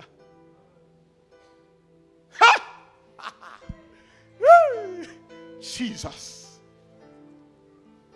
Oh. Alléluia. Nous, on sait déjà que le sang parle. Les gens n'ont pas encore trouvé ça, mais nous, on sait que le sang parle. Il y a une voix dans le sang. Nous, on sait ça déjà. Un jour, ils vont dire qu'ils ont compris que le sang de tout homme parle. Nous, on savait ça il y a longtemps. C'est eux qui viennent de découvrir. Sinon, nous, on était au courant. Ceux du peuple qui connaîtront leur Dieu agiront avec fermeté. Vous ne pouvez pas permettre aux gens qui viennent de trouver une information, vous dominer, vous qui avez la révélation. Est-ce que vous comprenez ce qu'il a dit? Un homme qui a une information et qui vient parler à celui qui a la révélation, celui qui a la révélation doit lui dire, j'ai déjà cette information, j'ai traversé ça. Pourquoi? Parce que l'information te fait savoir, mais la révélation te fait voir.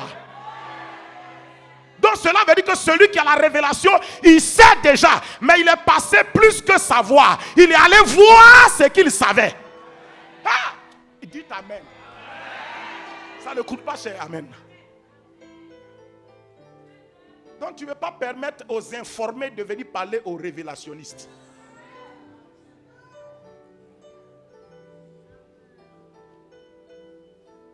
Un jour, un homme de Dieu s'en va quelque part, aux États-Unis. Et il y avait un grand programme qui était là-bas. C'est un homme de Dieu africain. Et il arrive aux États-Unis, ils sont en train de faire le programme. Et il y a un homme, l'homme de Dieu américain là, a fait un programme, il a parlé de l'onction, tout ça, et il a commencé. Et il a dit aux gens, ceux qui veulent recevoir l'onction, courez, venez, que ceux qui veulent venir. Les gens ont couru, ils sont venus. Quand ils sont arrivés, il a prié pour eux, il fait ça, les gens tombent, il fait ça, les gens tombent. Mais il a vu cet homme de Dieu africain assis là-bas. Il disait, quand tu es africain, ta couleur là aussi fait qu'on te voit. Donc il est assis là-bas et il le regarde. Et maintenant il appelle, il dit, mais homme de Dieu, mais toi tu ne viens pas recevoir aussi l'onction? Et l'homme de Dieu africain lui répond, il dit, quelle onction vous parlez? Il dit, de quelle onction vous parlez, homme de Dieu? Il dit, mais j'ai déjà vu Jésus, je l'ai déjà vu. Si je l'ai vu, je n'ai plus besoin d'une onction. Je l'ai déjà vu, de quelle onction tu parles? Celui que j'ai vu qui s'est révélé à moi. Je n'ai plus besoin. Ça veut dire que je suis monté d'un autre degré de révélation. Donc dit que de venir, je vais prendre l'onction là. Je l'ai déjà. Je l'ai vu. Il m'a parlé. C'est palpable. J'ai tout ce dont j'ai besoin déjà. Il dit, de quelle onction tu parles? C'est ça qui nous a fatigués dans cette génération. On veut faire croire aux chrétiens qui n'ont pas d'onction, qu'il faut le leur en donner. Écoutez-moi. Parce qu'on confond impacter quelqu'un et lui donner l'onction. L'onction est liée à Jésus qui est rentré en toi. Et Jésus t'a donné l'onction. Un autre homme de Dieu peut t'impacter. L'impactation, ce n'est pas un nouveau transfert. C'est une activation. Ça dit quelque chose en toi, mais c'est dormant. Il vient, il active ça. Il impacte quelque chose dans ta vie qui te booste. C'est pourquoi, écoutez-moi, si tu ne crois pas, la veuve est allée voir Élisée le prophète pour dire, j'ai un problème, il faut m'aider. Élisée lui dit, qu'as-tu dans ta maison? Elle a méprisé son onction. Mais l'homme de Dieu va l'impacter à travers une parole. Il dit, va dans ta maison, enferme-toi. Prends des vases vides et déverse ce que tu dis que tu as là, dans les vases vides. Qu'est-ce que l'homme de Dieu a fait? Il a impacté la femme par une parole afin d'activer le potentiel de ce qu'elle possède.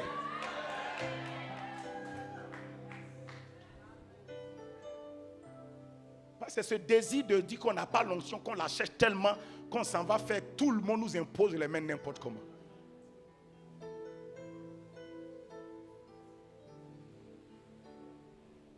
Et quand l'homme de Dieu a dit ça, la nuit, l'homme de Dieu qui a fait quand les gens sont tombés là, il est allé le voir dans son hôtel. Et il s'est agenouillé, il dit, man of God, pray for me. Il dit, il faut prier pour moi. Parce qu'il a vu que le gars a quelque chose. Je te dis que l'onction, c'est la capacité. Mais Jésus, c'est la personne. J'ai posé la question à un jeune homme. Entre le repas et le cuisinier, tu veux quoi?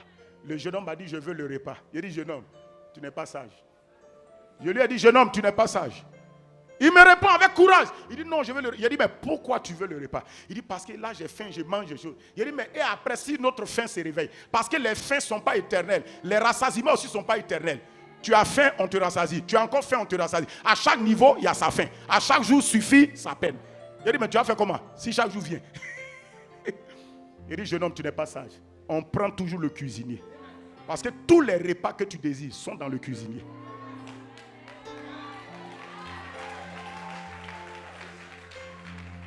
Merci ma fille. Assieds-toi, merci. Courage. Tu es Yahweh. Tu es Yahweh. Tu es Yahweh. Est-ce qu'on peut le dire ensemble s'il vous plaît? Tu es Yahweh.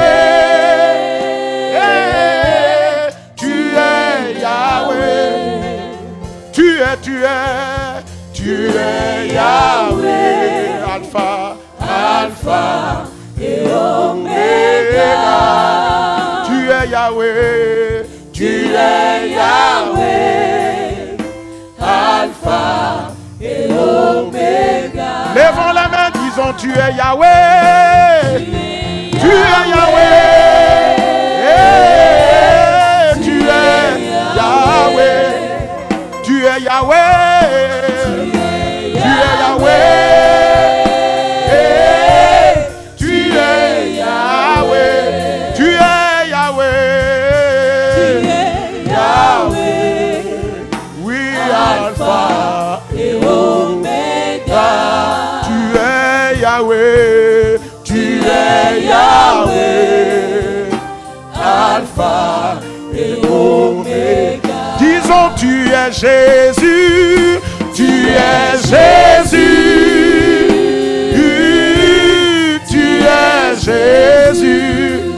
Tu es Jésus. Tu es Jésus. Oh, tu es Jésus.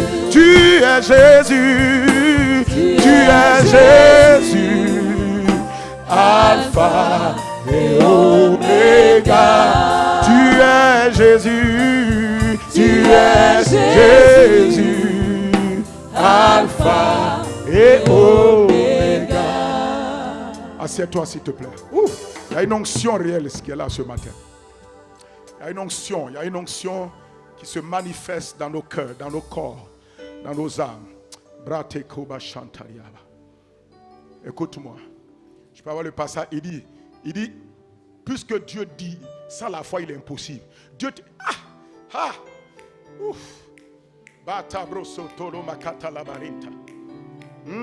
Jesus. La présence de Dieu est manifeste. Brosakalabarenta, potorobosseke bahata. Basumbra de la kotomi katarabazeya. Batombro de keskotariato brasita. Le feu de Dieu prend place. Tout feu étranger s'enlève de ta vie. Tout feu étranger dans ton corps part. Le feu étranger dans ton âme part. Le feu étranger disparaît. Le feu de Dieu détruit le feu étranger. Brasonteria bakatarabasata.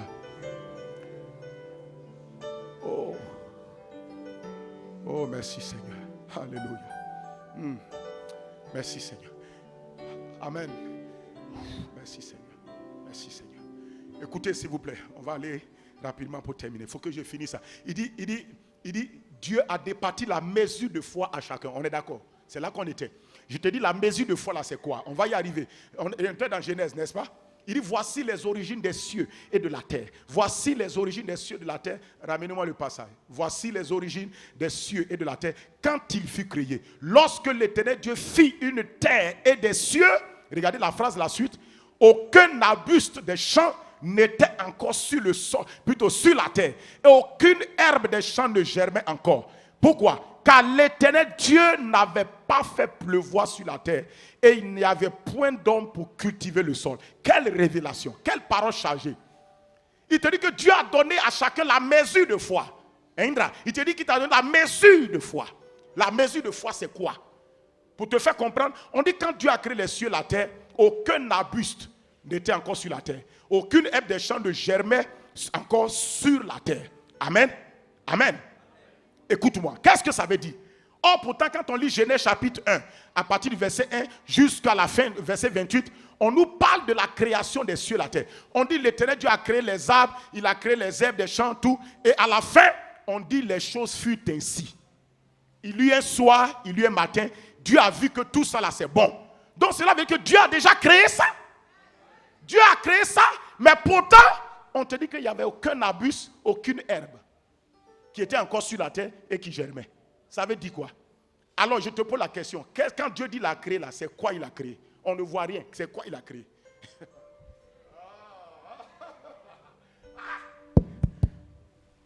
Oh! Mon esprit est agité par la révélation. Qu'est-ce que Dieu a créé alors?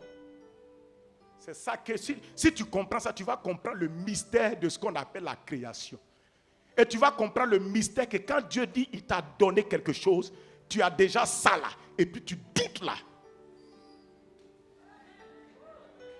Dieu a tout créé. Mais on te dit il n'y avait aucun arbuste, aucune herbe des champs ne germait. Ça veut dire en ce moment Dieu a créé quoi? Si tu comprends ça, tu vas comprendre quand on dit Dieu t'a déjà donné la mesure de foi. En réalité, quand on dit Dieu a créé quelque chose, Dieu a créé les semences de la chose.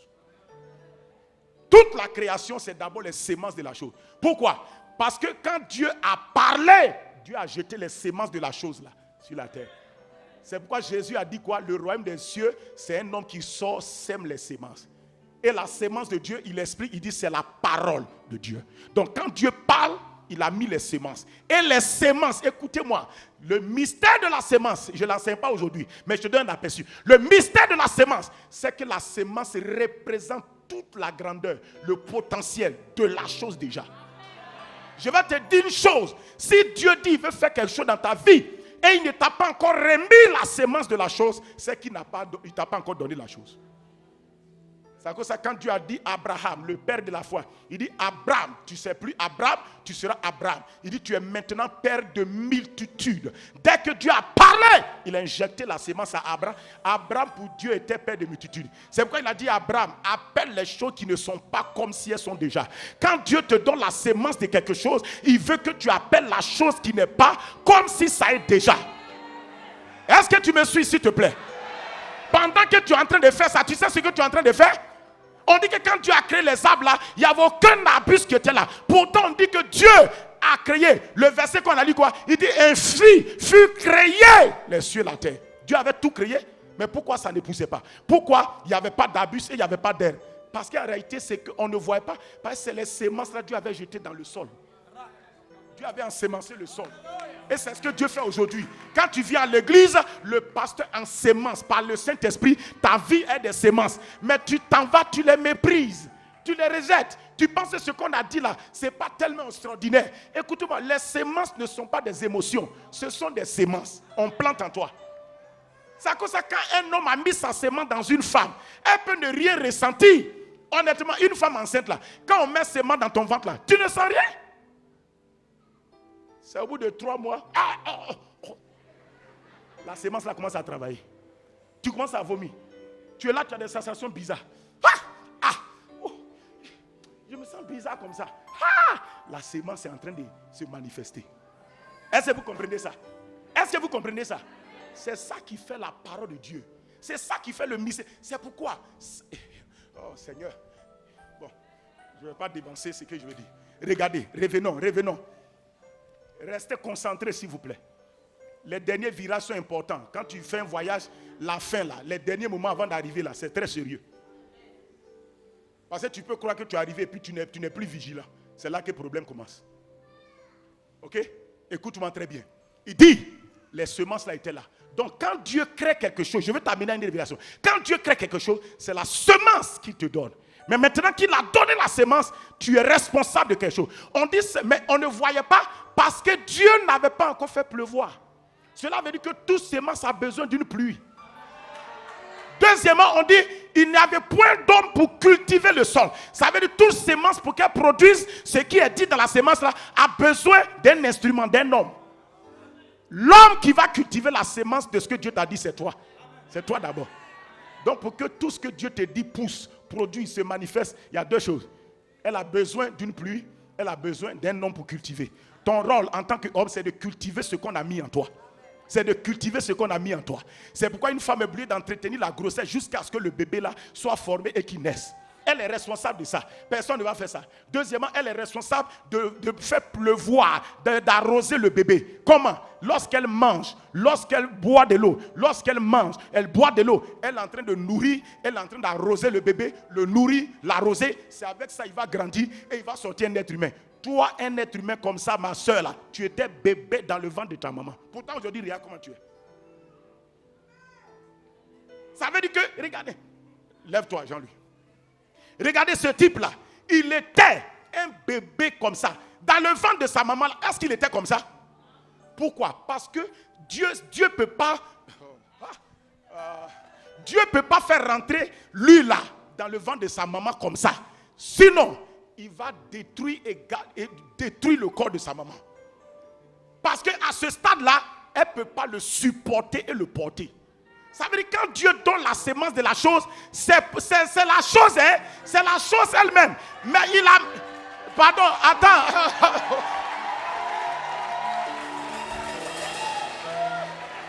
Il regarde me laisser prêcher. Hey, vous ne voulez pas me laisser prêcher. Ça veut dire que Dieu fait quoi?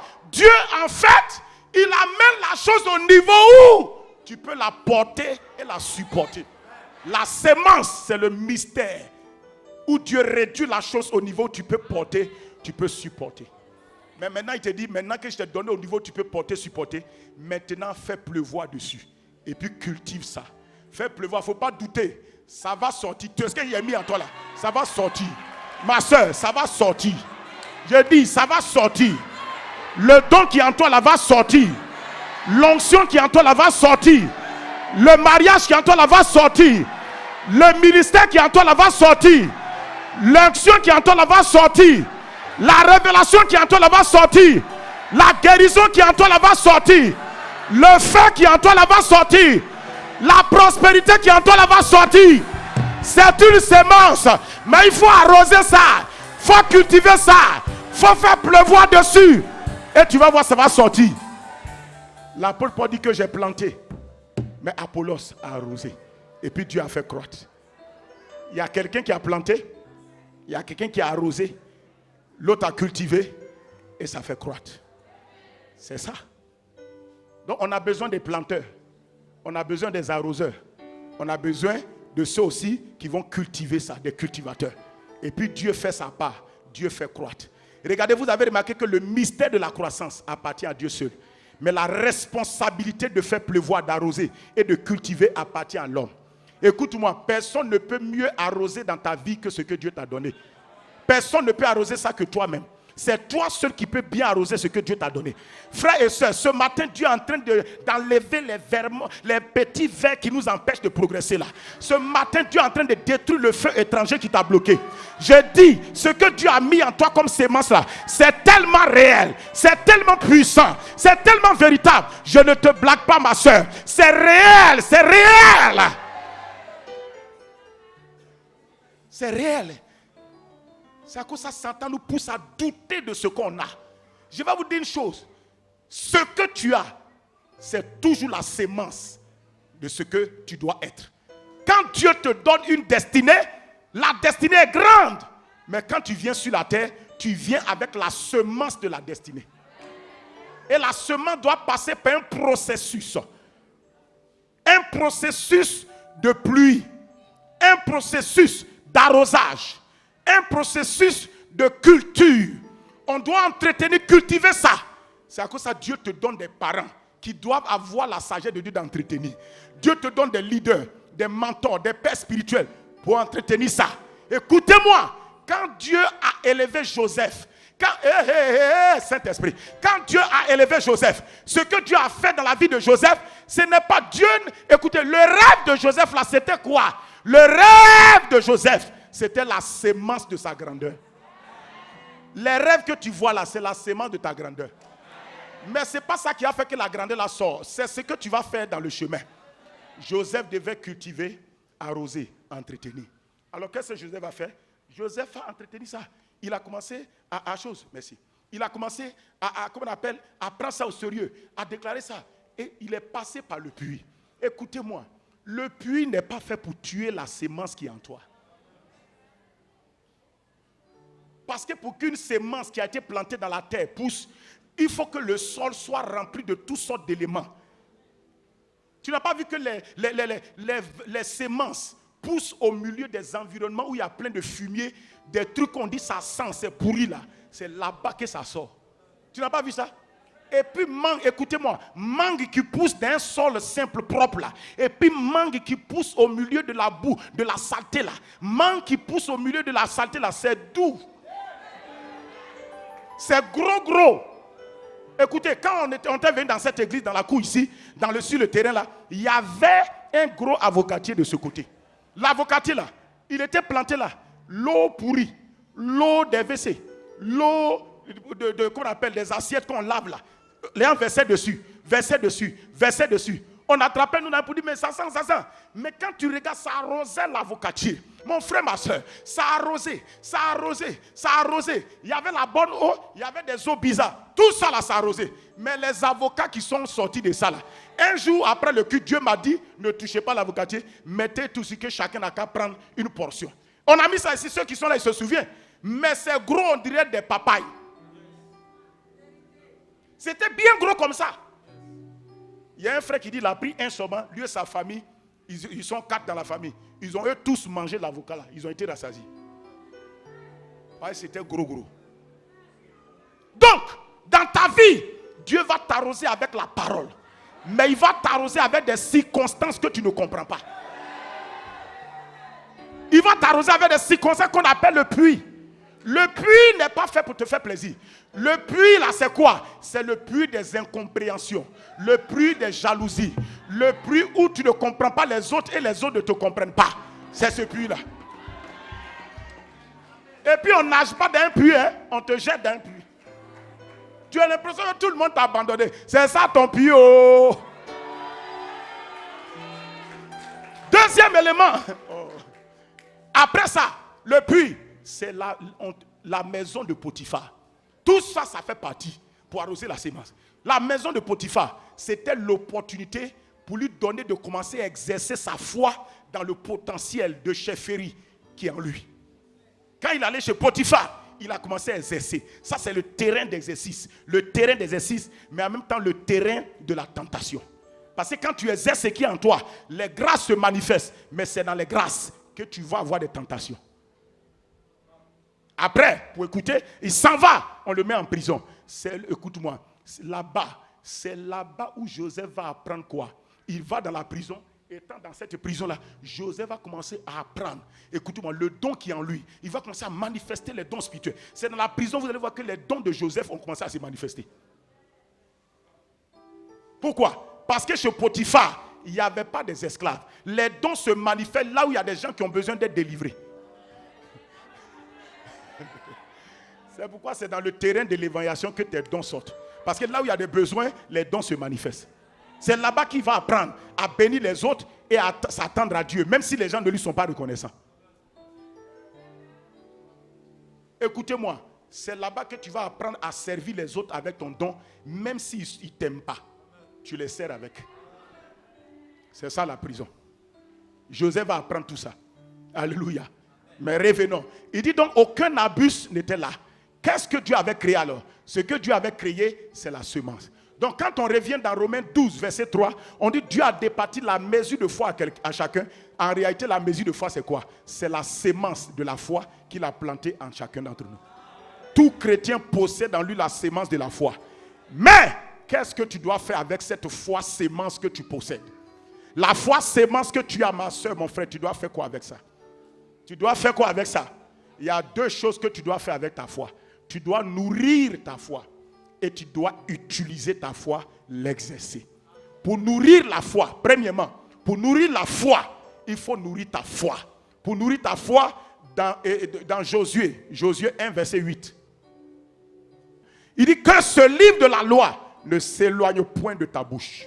Médite le livre de la loi jour et nuit pour agir fidèlement selon tout ce qui est écrit, car c'est alors que tu auras du succès dans tes entreprises, c'est alors que tu réussiras. Regardez quelle parole de Dieu. Mais pourquoi Dieu a dit ça à Josué, à votre avis? Josué avait déjà reçu l'onction par l'imposition des mains de Moïse, son mentor, son père spirituel. Quand il a reçu cette onction, Moïse est mort. Maintenant, Josué va entrer dans Canaan. Mais Dieu lui dit, Josué, prends courage. C'est toi qui vas mettre ce peuple-là en possession de leur héritage. Mais avant d'aller plus loin, ta foi qui est en toi, là, il faut la nourrir. À travers quoi? À travers la parole de Dieu.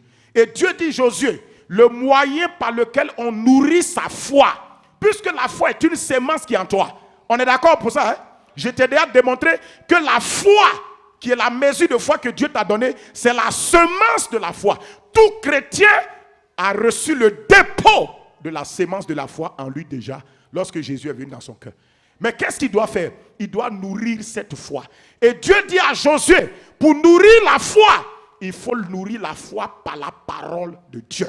Puisque Romains 10, verset 17 dit, la foi vient de ce que l'on entend, et ce que l'on entend vient de quoi? De la parole de Dieu. On a vu dans Hébreux 12, verset 2, là, on n'a pas lu, mais que Jésus est le chef et le consommateur de la foi. Cela veut dire quoi? Jésus étant le chef et le consommateur, ça veut dire c'est lui qui suscite la foi et c'est lui qui utilise la foi pour faire ce qu'il veut faire dans ta vie. Alors, mais Jésus c'est qui? Jésus est la parole qui était au commencement avec Dieu, qui est la parole qui était Dieu et qui est la parole qui était avec Dieu. Donc Jésus, cette parole-là dans Jean 1,14, il dit Jésus, la parole a été faite chair. Donc Jésus est la parole faite chair. Donc quand on dit Jésus est le chef et le consommateur de la foi, et Jésus étant la parole, cela veut dire qu'il ne peut pas avoir la foi sans la parole. Et tu ne peux pas aussi entretenir ta foi sans la parole. Et tu ne pourras pas aussi nourrir ta foi sans la parole. Et tu ne pourras pas exercer ta foi sans la parole. Parce qu'il est le chef et le consommateur de la foi. Quand on dit qu'il est le chef et le consommateur de la foi, c'est une autre manière de dire il est l'alpha de ta foi et l'oméga de ta foi. Il est le commencement de ta foi, ma soeur, et la fin de ta foi. Ça dit que la foi qui n'a pas commencé avec lui, par sa parole, qui n'est pas nourrie et entretenue par sa parole, ne va pas arriver au témoignage qui doit être produit par la foi.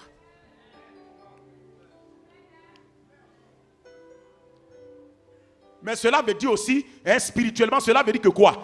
Un chrétien qui a commencé sa vie chrétienne par la foi avec Jésus, à la fin de sa vie, il doit se retrouver avec le même Jésus avant de quitter la terre.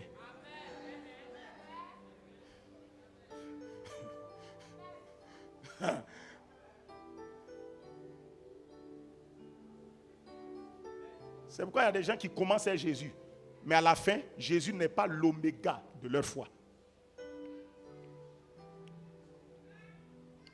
Amen. Mais quel est le système pour nourrir ma foi? Puisqu'on a vu que même les arbres que Dieu avait sémés, plantés semences, il fallait les arroser et les cultiver. Ça veut dire que la première chose à faire quand on te donne la sémence de quelque chose, c'est arroser, cultiver. Ça veut dire qu'il faut nourrir la foi. La foi, ça se nourrit.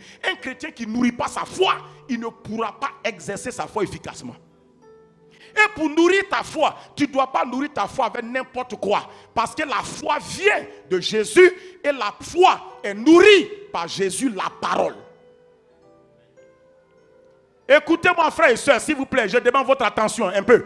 Si vous ne entretenez pas votre foi avec la parole de Dieu, vous ne pouvez pas nourrir votre foi efficacement.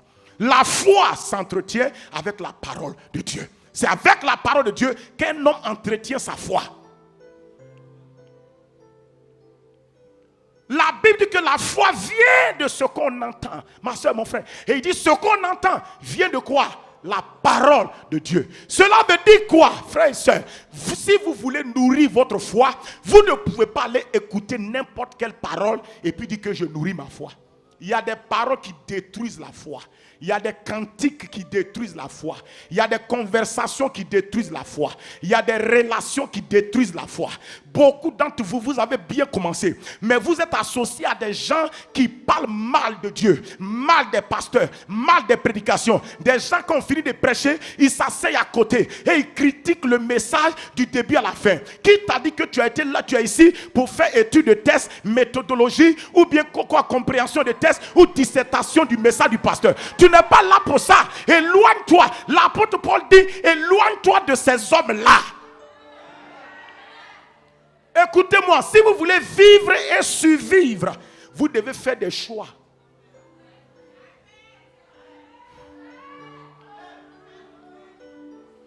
Vous devez faire des choix. Vous devez faire des choix, mes soeurs, mes frères. Vous devez faire des choix. Il ne faut pas vous amuser à ce qu'il dit là. Vous devez faire des choix. Arrêtez le sentimentalisme et les complaisances. Ce qui pourrit ta foi, éloigne-toi de ça. Parce que si ta foi est pourrie, ta victoire est pourrie. Si ta foi est pourrie, ton succès est pourri. La Bible dit que la victoire qui triomphe du monde là, c'est notre foi. Alors si quelqu'un contamine ta foi, il a contaminé ta victoire. Si quelqu'un contamine ta foi, il a contaminé le bouclier pour éteindre les traits enflammés de Satan. Si quelqu'un contamine ta foi, il a contaminé le moyen par lequel tu dois être agréable à Dieu. Si quelqu'un contamine ta foi, il a contaminé ton miracle. Il a contaminé ton témoignage. Il a contaminé l'exaucement de tes prières. Parce que Dieu exauce la foi et non la prière.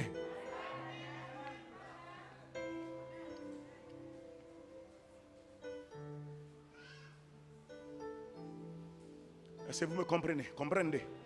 C'est sérieux ce que je vous dis. Et toi, tu veux t'amuser avec ça? Dieu dit sans la foi, c'est impossible de lui plaire. Tous les miracles que Jésus a fait, il a attribué ça à la foi des gens. Donc il faut protéger ta foi. Il faut garder ta foi. Il faut nourrir ta foi. Il faut entretenir ta foi. Et le vrai secret pour protéger ta foi, c'est de protéger l'information qui a provoqué ta foi. Faut m'aider au... C'est Célina, faut m'aider. Help me. Écoutez-moi. Qu'est-ce qui amène la foi? La foi vient de la parole que tu entends. La parole, c'est la révélation. C'est l'information. C'est la révélation. Alors, tu dois protéger les informations que tu reçois. Si elle est fausse, ce que tu crois aussi sera faux. Je vais vous dire une chose. Satan, ce n'est pas vous qui l'intéressez. C'est l'information sur laquelle repose ta foi. C'est ça qui l'intéresse. C'est à cause de ça, quand Satan est rentré dans le jardin d'Éden, excusez-moi, quand Satan est rentré dans le jardin d'Éden, il n'a pas attaqué Ève, il n'a pas attaqué Adam. Il a attaqué l'information qui leur permettait d'adorer Dieu en esprit et en vérité. Parce qu'adorer Dieu en esprit et en vérité, c'est quoi? Adorer Dieu par la foi. Donc si la foi est basée sur la parole, information, révélation que tu as reçue. Donc Satan, pour déstabiliser ta foi, il ne s'occupe pas de la foi. Mais l'information qui fait que ta foi existe là, c'est ça il attaque. C'est à cause de ça, le monde, aujourd'hui dans le monde, Satan suscite toutes sortes de personnes pour attaquer les informations que Dieu te donne. Il utilise le médecin pour attaquer l'information de guérison. Il utilise les démons pour attaquer l'information de victoire. Il utilise la pauvreté, le manque d'argent dans ta poche pour attaquer l'information de prospérité. Tout ce que Dieu te dit, Satan va trouver quelque chose pour attaquer l'information. Il sait que s'il détruit l'information, tu ne crois plus en quelque chose de solide. Parce que la foi vient de ce qu'on entend. C'est pourquoi il ne faut pas aller écouter n'importe qui et n'importe quoi.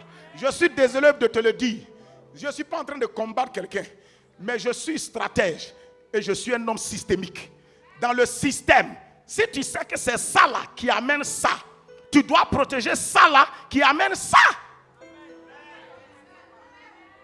Et on te dit que la foi vient de ce que tu entends. Donc tu ne dois pas te... Et on te précise que ce que nous on dit qu'on va entendre, c'est ce qui sort de la bouche de notre Dieu. Tu sais pourquoi?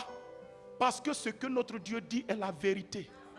C'est à cause de ça qu'on préfère là-bas. C'est la vérité qui donne les convictions. La foi, c'est la conviction, mais c'est aussi l'action qui vient de la conviction. Or, l'action et la conviction naissent à partir de l'information et de la révélation. La qualité de l'information, de la révélation fabrique la qualité de la conviction. Et la qualité de conviction amène la qualité de l'action. Et la qualité de l'action produit la qualité de l'onction. Et la qualité de l'onction amène la qualité de ton témoignage.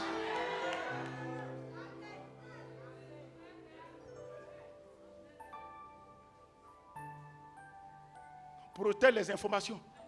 Tu n'as pas vu que depuis le début d'année, tout ce qu'on a mis en toi, Satan a enlevé. Tu n'as pas veillé à ça. Chaque fois, ils ont enlevé.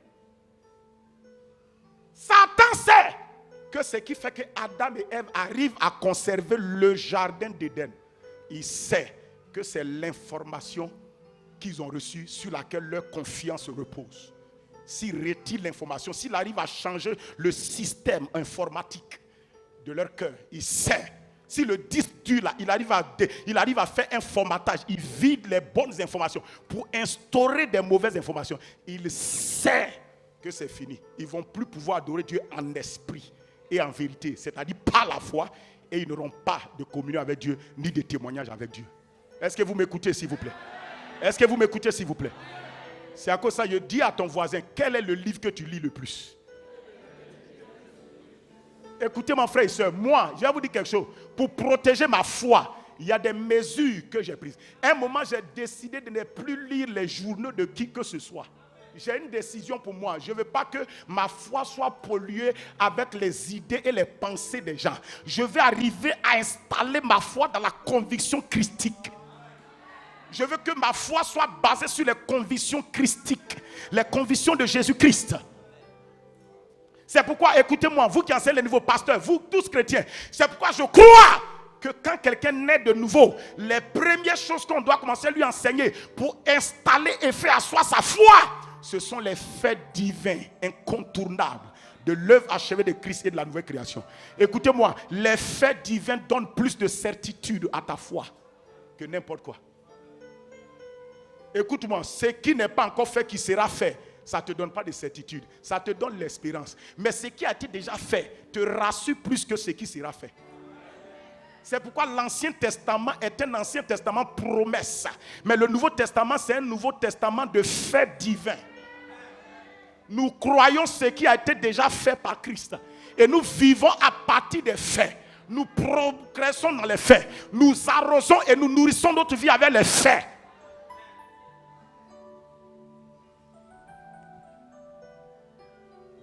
C'est bon? C'est bon? C'est bon? C'est bon? Je ne suis pas en train de parler mal. Je suis en train de parler. Écoute-moi très bien. Donc il faut nourrir ta foi.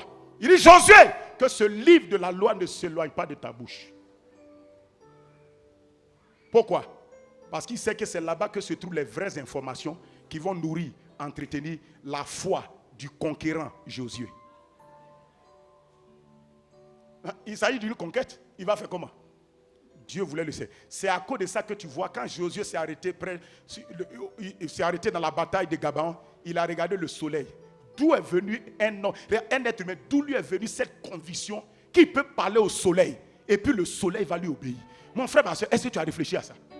D'où lui est venu qu'il peut parler au soleil et puis le soleil va s'arrêter. Ce n'est pas magique. Si Dieu dit que tu peux avoir la foi déplacée de montagne, ça veut dire qu'il y a un endroit où cette foi-là se génère et se nourrit. Il y a un système pour prendre soin de cette foi.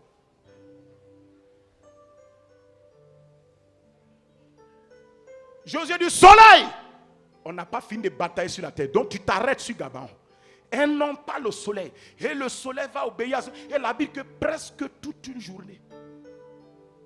Regardez un homme qui a créé une désorganisation dans le système horaire. Ah! Mais ce n'est pas venu par magie. Si tu veux répéter les mêmes miracles que quelqu'un, je te dis, va faire les mêmes choses qu'il a faites pour avoir le miracle. Il a médité. Ta Bible est trop blanche. Ta Bible est trop propre. Elle n'est pas sale. Parce que tes doigts n'ont pas feuilleté ta Bible. C'est trop propre. Jolie Bible, ça ne veut rien dire. La Bible n'est pas là pour qu'elle soit jolie. C'est pour que tu la médites jour et nuit. Tu parles ça jour et nuit. tu agis dessus jour et nuit. Il dit, c'est alors que tu auras du succès. Conjonction de conséquences, c'est alors que tu auras du succès. Et puis il précise dans toutes tes entreprises. Ça veut dire qu'il y a un système où personne ne peut t'arrêter de réussir. Ça existe. Ça existe. Il faut nourrir ta foi. Ok? Donc il y a des choses que tu dois commencer à effacer de ton WhatsApp. Parce que ça pollue ta foi. Efface ça. Quand tu vas sortir, efface. Il y a des moments où il faut être draconien concernant ta foi. Il faut t'énerver. Puis Jésus a dit, si même ton œil est pour toi une occasion de chute, il dit, je te donne permission, arrache ton œil, la jette. C'est bon d'être borgne et de réussir que d'avoir deux bons vrais yeux et d'échouer.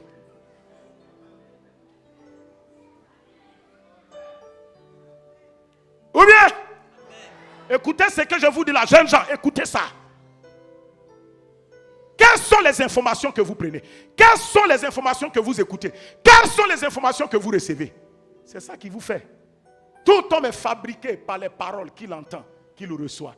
Il n'y a pas autre chose. Le monde est fabriqué comme ça, que vous voulez ou non. C'est à cause de ça que les gens investissent beaucoup dans les masses médias. Pourquoi? Parce qu'ils ont compris que si tu maîtrises le système des informations, tu maîtrises le peuple, tu maîtrises les mentalités, tu maîtrises les langages, tu maîtrises les comportements et tu maîtrises les destinées. La bataille a commencé entre les paroles, les informations. Ça continue entre les paroles, ça continue et ça va s'achever aussi entre les paroles. Nourris ta foi. Dis à ton voisin, prêche-le pour moi s'il te plaît, dis-lui nourris ta foi. Amen. Vous pouvez lire le psaume 1, le psaume 1. Le psaume 1.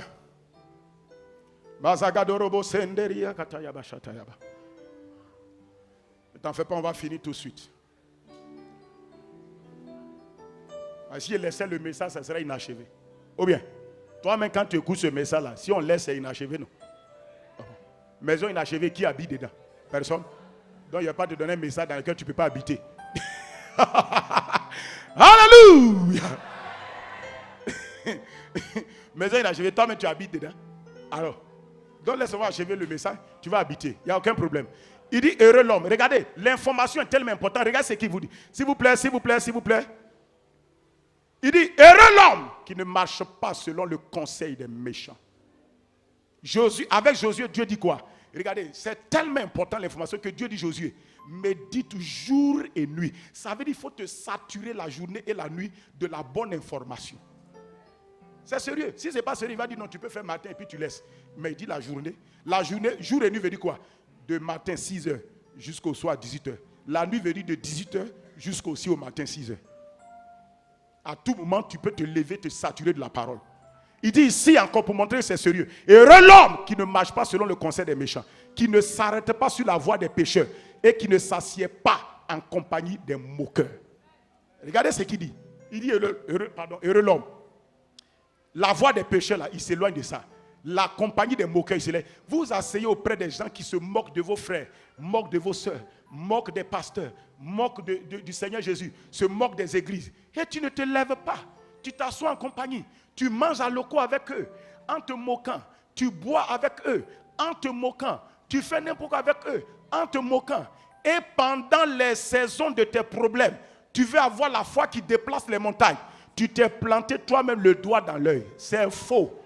Parce que tous, on ne se moque pas de Dieu. Ce qu'un homme aura sémé, il va le récolter. Tu ne peux pas être en train de détruire ta foi et puis après rechercher la foi pour solutionner ta situation. Ce n'est pas possible. Tu ne peux pas vouloir une chose et faire son contraire. C'est quoi? Il dit heureux l'homme qui ne s'arrête pas. Regardez les mots. Il dit il ne s'arrête pas sur la voie des pécheurs. Il ne s'arrête même pas. S'il ne s'arrête pas, il ne les salue même pas. Il dit il ne s'arrête pas. Hey. Bon. C'est vous pensez que vous n'êtes pas dans le combat. Hein? Le diable sait que c'est une bataille dans laquelle on est. Il le sait très bien. Et dans la bataille, tous les coups sont permis. Ok. Il dit et il ne s'arrête pas en compagnie des... Regarde la compagnie. En compagnie des moqueurs. Les gens se moquent. Et toi, tu es assis là. Comment il a fait? Comment tu as fait? Il y a une manière de faire. Lève-toi et va. Comment tu as fait? Comment? Il y a toujours une manière de faire. On continue. On continue. Il dit, mais qui trouve son plaisir. Non, il y a un troisième verset. Ramène en haut. Il dit, ne marche pas selon le conseil. Voilà, le conseil des méchants. Donc, les gens méchants te donnent conseil et toi, tu écoutes. Regarde ici, ce que tu dis là, ta vie est dedans. Regarde, ta vie est dedans. Tu vois, non? Ta vie est dedans. Regarde bien le verset là, ta vie est dedans, non? Regarde comment le conseil des méchants t'ont fait. Oh, ici, là, il y a... Hey, Seigneur. Les méchants dont on parle ici, là, écoutez-moi, les méchants dont on parle ici, là, il y a les méchants du dehors. Mais ça, ce n'est pas les méchants hors de l'église. C'est les méchants dans l'église. Ici, c'est les méchants dans l'église. Les méchants dans l'église, c'est quoi? C'est ceux qui te donnent un conseil qui t'éloigne de Dieu. Un conseil qui t'éloigne de tes frères et de tes sœurs. Ça, c'est les méchants. Toute personne qui te donne un conseil qui gâte la relation avec tes frères et tes sœurs, c'est pas un conseil, il est méchant. Quand vous lisez la Bible, il y a les méchants du dehors, il y a les méchants de l'intérieur. Il est enfant de Dieu, mais il se comporte dans la méchanceté. Et les méchants, comme on les reconnaît, c'est par leur conseil qu'ils donnent. Il dit, c'est quoi leur conseil là? Fais attention. Ok? Mais il dit, il y a quelqu'un, il dit, il ne va pas faire ça, il va faire autre chose. Quelle est cette chose-là? Il dit, mais qui trouve son plaisir. Ça, c'est une autre catégorie. Il dit que, ils veulent protéger leur foi. Ils vont nourrir leur foi de la bonne manière. Donc, ils trouvent leur plaisir dans la loi de l'Éternel. Et ils font quoi? Ils la méditent. Josué, le grand-père de David, a parlé. David lui-même vient, il dit la même chose. Il dit, celui qui médite jour et nuit. Il dit, quand il médite jour et nuit, là, il arrose sa vie. Regardez, on va le comparer à qui? Le verset qui suit. Il est comme un arbre planté près d'un courant d'eau, qui donne son fruit en sa saison et dont le feuillage ne flétrit point. Tout ce qu'il fait réussit. Il y a des versets, ça choque. Parce que quand tu regardes, tu te dis, mais est-ce que ça là, c'est vrai, c'est possible? Dieu te dit, tout ce qu'il fait là, ça réussit. Voici la parole de Dieu. Donc il y a un domaine où tout ce que je vais faire là peut me réussir. C'est quand je nourris ma foi, je cultive ma foi, j'entretiens ma foi avec la bonne information, la bonne parole, la bonne révélation. Qui est quoi? La parole de Dieu. Je vous dis de commencer d'abord par la parole. C'est vrai, tu vas lire des livres, écouter des gens sur YouTube, Facebook, mais lis d'abord, médite d'abord la parole. C'est ça qui sera ton repère pour juger tout ce que tu écoutes ailleurs. Amen. Deuxième chose que tu dois faire avec la foi. J'ai dit, première chose, il faut faire quoi? Il faut nourrir sa foi, il faut l'entretenir, cultiver. Je t'ai montré. Deuxième chose, la foi, même si tu la nourris, même si tu as cultivé ta foi, elle ne produira rien si tu n'exerces pas ta foi. La foi, on l'utilise, on l'exerce. Tu as déjà ça. Il faut entretenir, cultiver, mais il faut exercer. Et je vais te montrer la technicalité par laquelle on exerce sa foi. Simplement. Je vais te donner l'image simple. Il ne faut pas compliquer. Jean chapitre 2. 3 jours après, il y a eu des noces à Cana. La mère de Jésus était là. Et Jésus fut aussi invité aux noces avec ses disciples. Le vin ayant manqué, la mère de Jésus lui dit, ils n'ont plus de vin. Jésus lui répondit, femme, qu'y a-t-il entre moi et toi? Mon heure n'est pas encore venue. Sa mère dit au serviteur, faites ce qu'il vous dira. Écoutez-moi très bien. Je vais simplifier la chose pour vous. Exercer sa foi, il y a un système, il y a une technique. Quand il dit technique, ce n'est pas mécanique. Hein? La technique spirituelle. Pour exercer sa foi, c'est simple. Il faut faire ce que Dieu te dit. C'est tout. Pour exercer ta foi là, il faut faire ce que Dieu te dit. C'est simple. Mais c'est là que Satan t'attaque. Parce que c'est là-bas que ton raisonnement, que la timidité, que la peur, que les paroles des gens va essayer de te neutraliser. Que ce que tu vois de tes yeux va essayer de t'arrêter. Mais c'est là qu'il faut exercer sa foi. Et pour exercer sa foi, il y a un accompagnateur qui est puissant. C'est le courage. C'est pourquoi Dieu a dit Josué, fortifie-toi et prends bon courage. Parce que tu ne peux pas rentrer dans Canaan là avec foi si tu n'as pas de courage. Écoutez-moi. Il dit, Marie dit, faites ce qu'il vous dira. Qu'est-ce que Marie a dit au serviteur? Elle dit avant que Jésus n'a pas parlé. Mais s'il parle, c'est qu'il a envoyé la foi. Et quand la foi va arriver, faites ce qu'il vous dira. Faites ce qu'il vous dira, c'est quoi? La foi va venir quand il vous parle. Parce que là où il y a la parole, la foi vient. La foi, c'est quoi? C'est la ferme assurance qui vient dans ton cœur.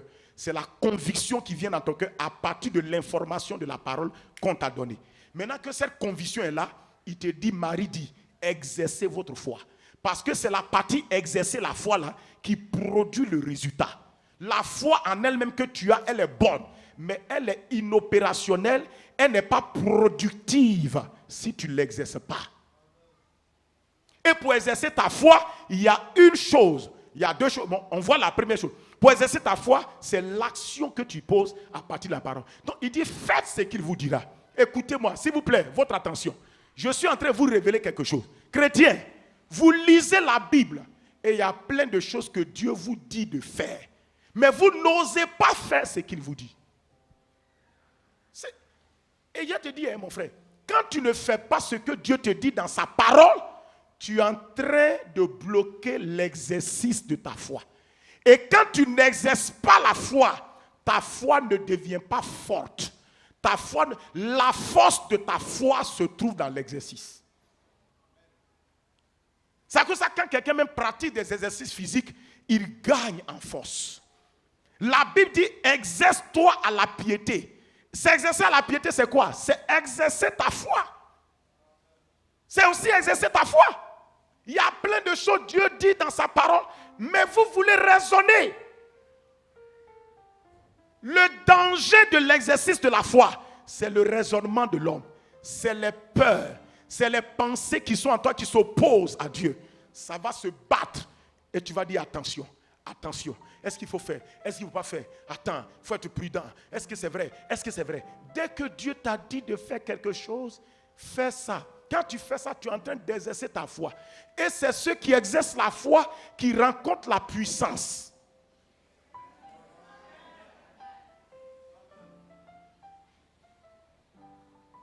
Je suis en train de simplifier la chose pour toi. Quand tu prends ta Bible, tu lis là. Tu lis. Qu'est-ce que tu cherches? À la fin, Dieu te dit, mon fils, tu as lu, fais ça. Écoutez-moi, toi, ton cœur te fait mal. Parce que quelqu'un t'a fait quelque chose qui te fait mal. Tu es là, tu souffres. Tu as des douleurs dans ton cœur. Tu lis la Bible. Et Dieu te dit, bénissez ceux qui vous persécutent. Priez pour ceux qui vous maltraitent. Pardonnez à ceux qui vous ont offensé. La foi ici, c'est quoi? C'est pardonner. C'est prier. Ce n'est pas une émotion. Marie a dit quoi? Faites ce qu'il vous dira. Il n'a pas dit ressentez. Il dit faites ce qu'il vous dira. Arrêtez d'essayer, frères et sœurs. Arrêtez d'essayer de croire que ce que Dieu dit de faire là, il sait que c'est ça qui va te donner la solution. Mais le problème, que Dieu nous pardonne. On sait ce que Dieu dit de faire, mais on cherche un prophète qui va confirmer. Ça, c'est un danger. Et le prophète lui-même, il est exposé. Parce que quand tu sais déjà ce que tu dois faire, et tu cherches une confirmation, ça ne sera plus une confirmation, c'est une séduction que tu auras. Quand Dieu a dit à Balaam, il ne faut pas aller où? Il dit bon, on dit il ne faut pas aller. Maintenant les gens ont proposé l'argent, on dit regarde tout ce qu'on va te donner, prophète. Si tu viens pour cette mission, regarde le butin, les offrandes que tu auras. Quand il a vu ça, il dit bon, je vais aller encore consulter l'Éternel. Le même Éternel t'a déjà dit faites ça. Il dit ne va pas. Toi, tu dis, quand il allait consulter, le reste, là, ça va devenir séduction pour lui. Dieu dit, bon, il faut aller. Il dit, il ne faut pas aller, tu veux aller. Bon, il faut aller. Mais quand tu vas aller là, pardon, dis ce qu'il va te dire. Il dit, il a compris. Donc, pour lui, au moins, comme il s'en va dans la mission, il va récupérer l'argent. Il a gardé à la maison. Au moins, il a pris son butin. Il dit, allons-y. Il dit, même si le gars ne veut plus me payer, mais au moins, il m'a payé. Il a eu l'argent. Dieu dit, on ne peut pas maudire ces gars-là. Ces gars que tu vois, on ne peut pas les maudire. Il dit, répète ça. Il dit ainsi parle Balaam, l'homme qui dort et qui voit la vision de Dieu. L'homme qui se couche et qui entend la voix du Très-Haut. Il dit, Balak allait me chercher pour dire, viens maudire ce peuple-là. Je suis arrivé, il a dressé les autels. Il dit, mais je ne vois point d'iniquité en Jacob. Ce peuple-là, on ne peut pas les maudire. Il est comme un lion, une lionne qui est dans sa tanière. Il dit, il n'y a aucune malédiction à ce peuple-là. Il dit, ni la magie, ni la divination ne peut rien contre eux. Donc, ce que tu m'as dit de venir faire, ça ne marchera pas. Mais il a déjà encaissé l'argent.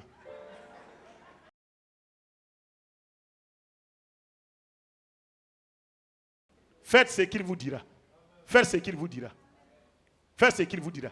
Je vais vous dire, je vous parle, je veux que vous vidiez la partie émotion de votre vie chrétienne. Il faut enlever. Souvent, ça fatigue. Faites ce qu'il vous dit. Qu'est-ce qu'il a dit? Remplissez d'eau ces vases et servez. Eux-mêmes, ils savent que c'est l'eau qu'ils ont mis dans le vase là et c'est l'eau qu'ils sont en train de servir. Mais on a dit de faire ce qu'il a dit. Ce n'est pas logique, mais on dit de faire. Ce n'est pas normal, mais on dit de faire. Ce n'est pas adéquat, on dit de faire. Ce n'est pas intellectuel, on dit de faire. Ce n'est pas respectable, mais on dit de faire. Ok? Quand Dieu te dit d'apporter tes dîmes, tes offrandes et de s'aimer pour son œuvre, que je n'ai pas assez d'argent, c'est pas ça on t'a dit de regarder. On dit de faire ce qu'on t'a dit de faire. Arrêtez de vous rendre vous-même pauvre. Tu veux l'eau qui s'échange en vin ou bien tu veux l'eau qui reste l'eau? Choisis, la vie c'est un choix. Tu veux quoi? Alors, si tu veux l'eau qui s'échange en vin, fais ce qu'on te dit. Arrêtez. Il ne faut pas discuter à Dieu, il faut arrêter. Si vous discutez, vous n'aurez pas le miracle. Si vous discutez, vous n'aurez pas le miracle. Il y a plein de choses que Dieu nous a dit de faire, on ne fait pas. Quand Dieu, écoutez-moi, je vous donne un exemple. Quand Dieu dit par exemple, les démons, Dieu a dit de faire quoi concernant les démons? Il dit en mon nom, chassez les démons. Ce qu'on t'a dit de faire concernant les démons, c'est quoi? Chasse-les.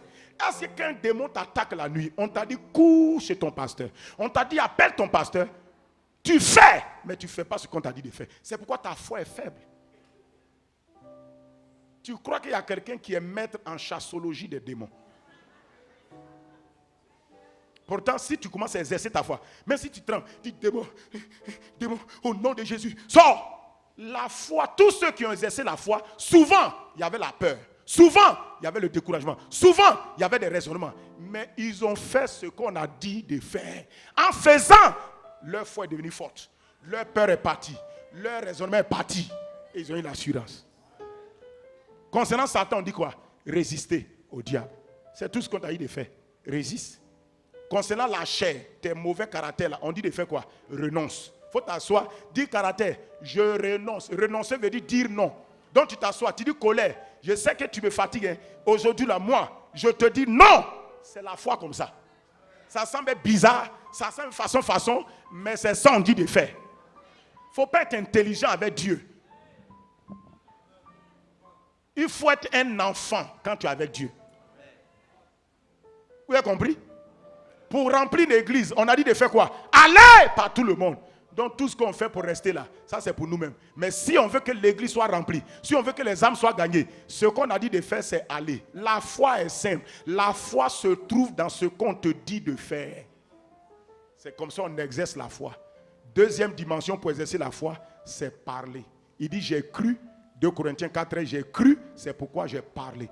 Il dit si tu crois dans ton cœur et tu confesses de ta bouche, on n'a pas dit de parler pour parler. On dit de croire d'abord avant de parler et de croire d'abord avant d'agir.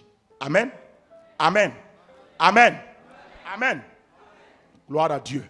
Alors, je vais m'arrêter là. Voici ce qu'il faut faire avec la foi que tu as. Premièrement, il faut faire quoi? Il faut faire quoi avec ta foi? Il faut faire quoi avec ta foi? Il faut la nourrir. Deuxièmement, il faut faire quoi? Il faut les... Et pour exercer la foi, c'est quoi? Exercer la foi, c'est quoi? Exercer la foi, c'est quoi? Je te dis, c'est quoi tu bailles? Exercer la foi, c'est quoi? C'est faire ce qu'il t'a dit de faire. Et faire quoi encore? Et parler ce qu'il t'a dit de parler. Un point, un trait. Quand tu fais ça, ta foi est nourrie, elle s'affermit et grandit. Quand tu exerces ta foi, elle devient forte, elle devient forte, elle devient forte. Et tu vas voir que les montagnes, les collines se déplacent. Après, les montagnes bougent. Après, les mers se divisent. Après, les Goliaths tombent. Les Jourdains se fendent. Tu vas voir que les miracles vont monter au fur et à mesure dans ta vie. Parce que plus ta foi monte, les témoignages montent. Il n'y a pas de sorcellerie dans l'affaire de Dieu. Dans le spirituel, il y a des principes. Marche avec ça et tu verras la victoire. Amen. Maintenant, ferme ta Bible et puis tiens-toi debout.